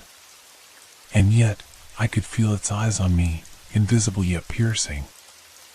I could hear its breath, or was it mine? It felt like it was coming from everywhere. The air was thick, suffocating. My body trembled as I took a step backward, and then another. I didn't know why I was moving. I wasn't controlling it anymore. It was like the ground beneath me was urging me forward, pushing me into the center of the field, toward the figure that had been stalking me.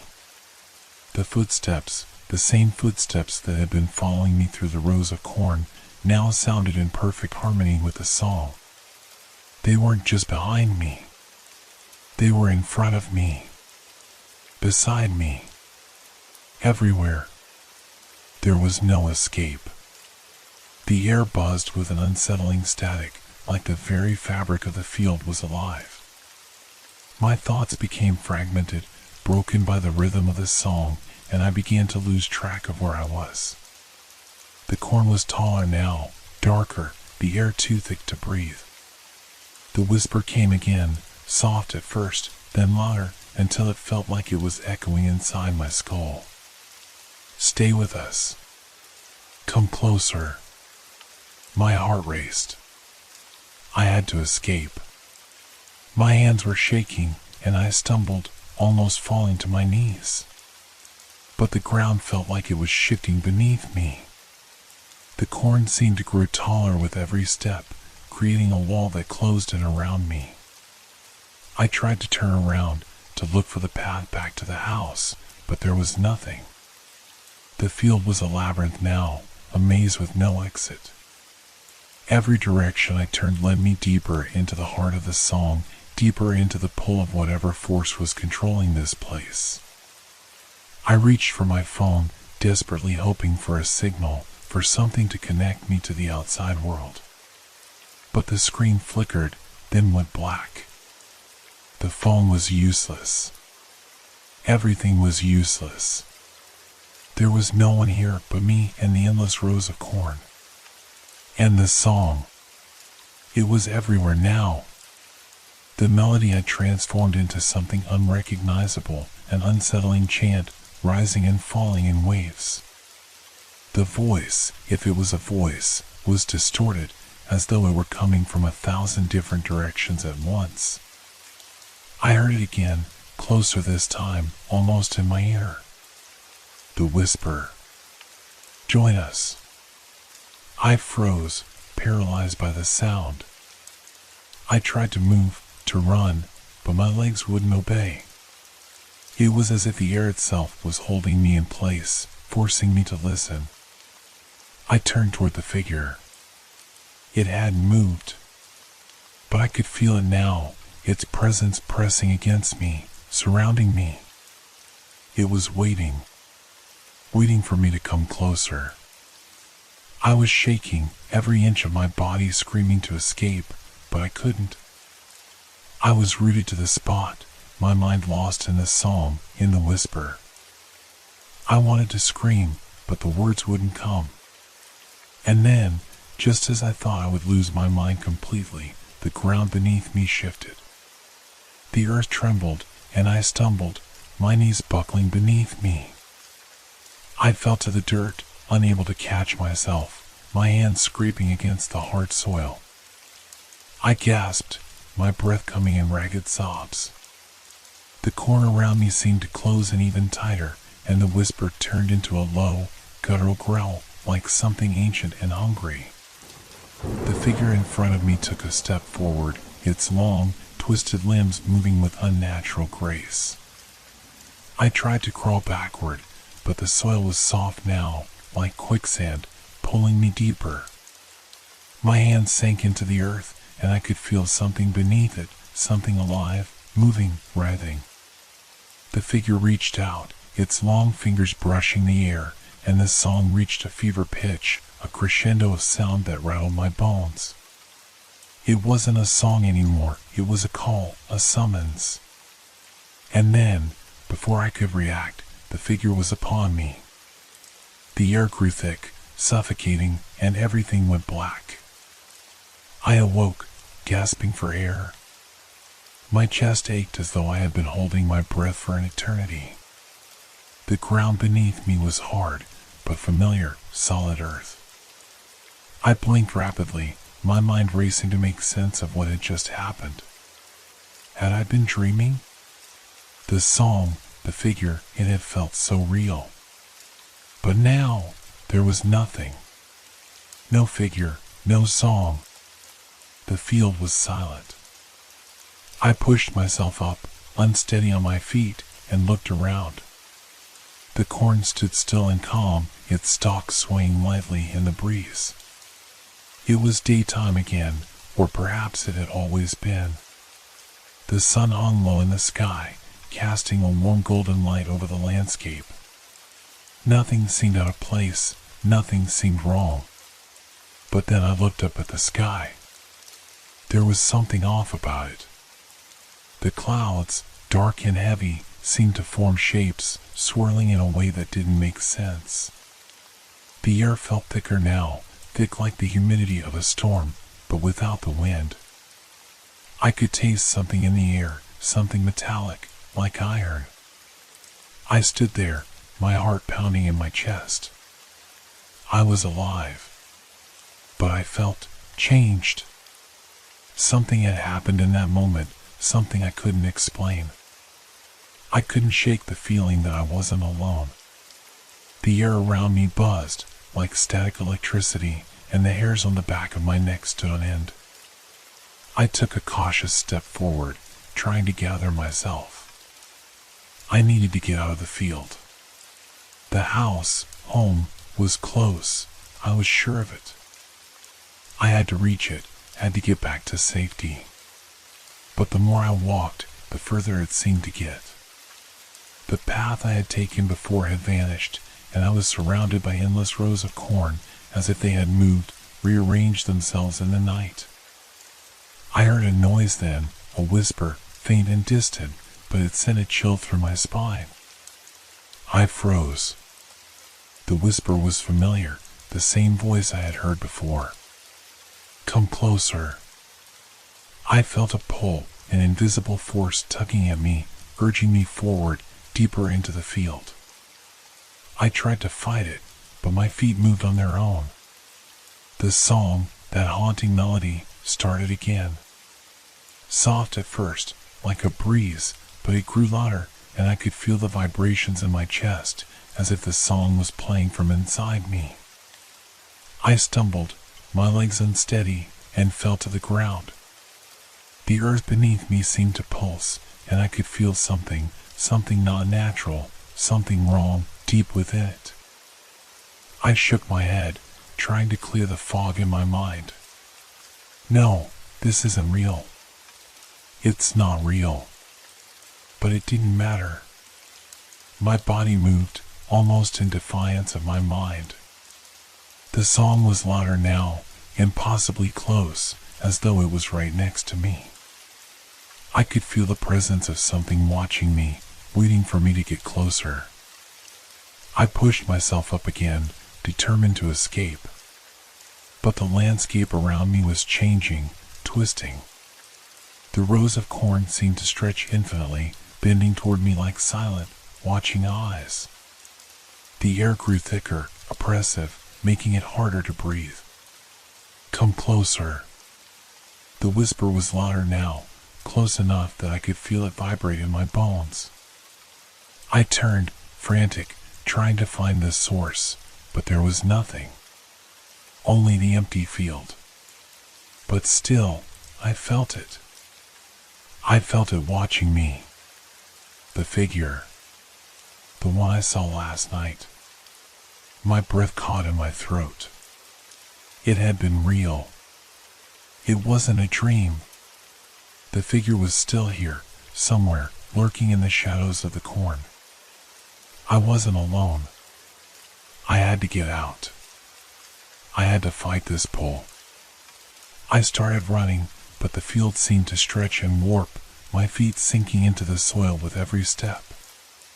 The song, the whisper, it followed me, echoing in the air, wrapping around me like a chain. My heart pounded in my chest as the fear surged through me. Why was this happening? And then, I heard something else, something that made my blood run cold. The footsteps. Heavy, slow, deliberate. They weren't mine. I stopped dead in my tracks, my breath caught in my throat. The footsteps grew louder, closer. I turned around, desperately searching, but the field was still empty. The air felt thick, as if I were drowning in it. The footsteps, whoever they belonged to, were behind me, closing in. I couldn't see them. I couldn't see anything but the endless rows of corn. But I knew they were there. I could feel their presence, feel the weight of them on my back, pressing in on me. And then, the ground beneath me shifted again. I stumbled and fell to my knees, unable to catch myself. The earth beneath me was soft now, like quicksand, and I sank deeper with every passing second. My hands clawed at the soil, but it was useless. I was being pulled down, dragged into the earth itself. The footsteps were right beside me now, impossibly close. I could hear the breathing, low and steady. And then, a voice. Not the whisper this time, but something deeper, something more real. Join us. The words echoed in my ears, and I screamed. But no sound came out. I was drowning in the darkness, in the weight of the field, in the pull of the song. And then everything went black. I woke again, but this time I wasn't in the field. I was in a place I didn't recognize, dark, cold, and damp. My body was heavy, as if the weight of the earth had followed me, suffocating me with its presence. The silence here was thick, pressing against my eardrums. I couldn't move at first, the air so still and oppressive that it felt like it was suffocating me. My heart hammered in my chest as panic surged. I pushed against the ground beneath me, feeling the rough texture of soil and stone against my hands. With great effort, I managed to sit up, my limbs stiff and aching, as though I had been lying in one position for too long. I looked around, but I couldn't see much.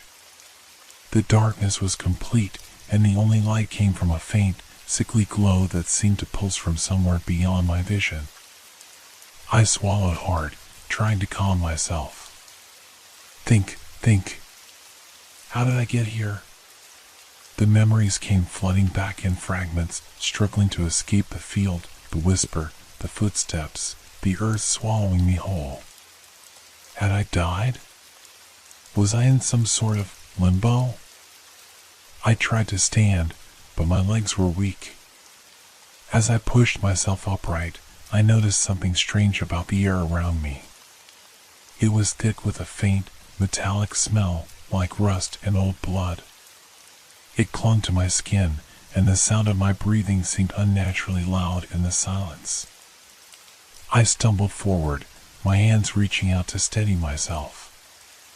I needed to find an exit, a way out. But the ground beneath me felt like it was shifting, like the earth itself was alive, pulsating with a slow, deliberate rhythm. I stopped, trying to focus on my surroundings, and it was then that I noticed something that sent a wave of terror through me. There were shapes in the darkness. Figures moving slowly, deliberately, just out of the edge of my sight. Shadows, but they weren't shadows. They were too solid, too real. The song came again. It was faint at first, a distant hum, but it grew louder, like it was coming from everywhere. It vibrated through the ground, through my bones. My head spun with the sound, a melody that was both beautiful and horrifying, like a lullaby sung from deep beneath the earth. I turned in every direction, but I couldn't see where it was coming from. The figures, those shapes, seemed to move closer, surrounding me. My breath quickened. I could feel them, feel their presence, but I couldn't make out their features. The song swelled again, and then I heard the whisper, the same whisper that had haunted me in the field, the one that had followed me, urging me to come closer. Join us. The voice was everywhere, echoing around me. I clenched my fists, trying to fight the panic rising in my chest, trying to make sense of this place, this nightmare. I had to leave. I had to get out. I took a step forward, but the ground beneath me seemed to shift again, pulling me in deeper until I felt my feet sinking into something soft, like mud.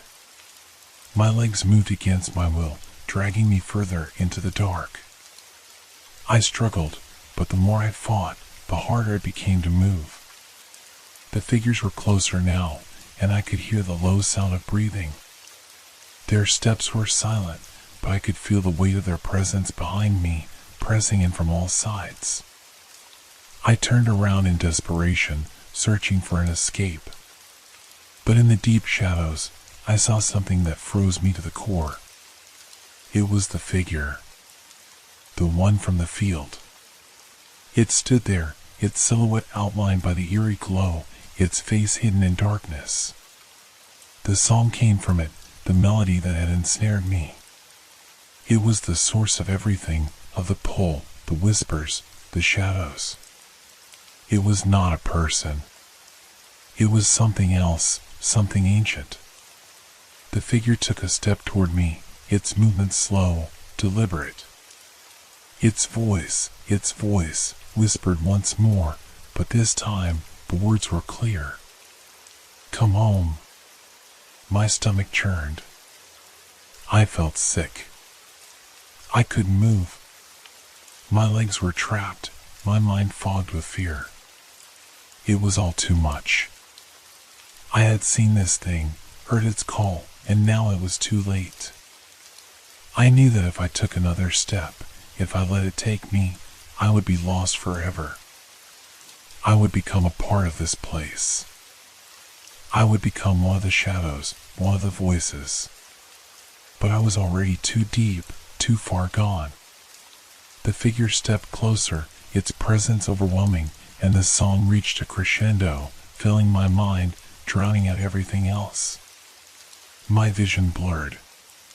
My body trembled with the force of it, the call of the earth, the pull of the song. I closed my eyes. I couldn't fight it anymore. And then everything went dark. The cornfield stood still, its rows tall and heavy under the weight of the harvest. The wind barely stirred the stalks, and the air was thick with silence. There was no sound of footsteps, no whisper, no song. But if you listen closely, if you stand in the middle of that field at the right time, you might hear it, the faintest, most haunting melody, carried on the wind, urging you deeper into the maze of corn. And if you listen long enough, you might just hear a whisper. Join us.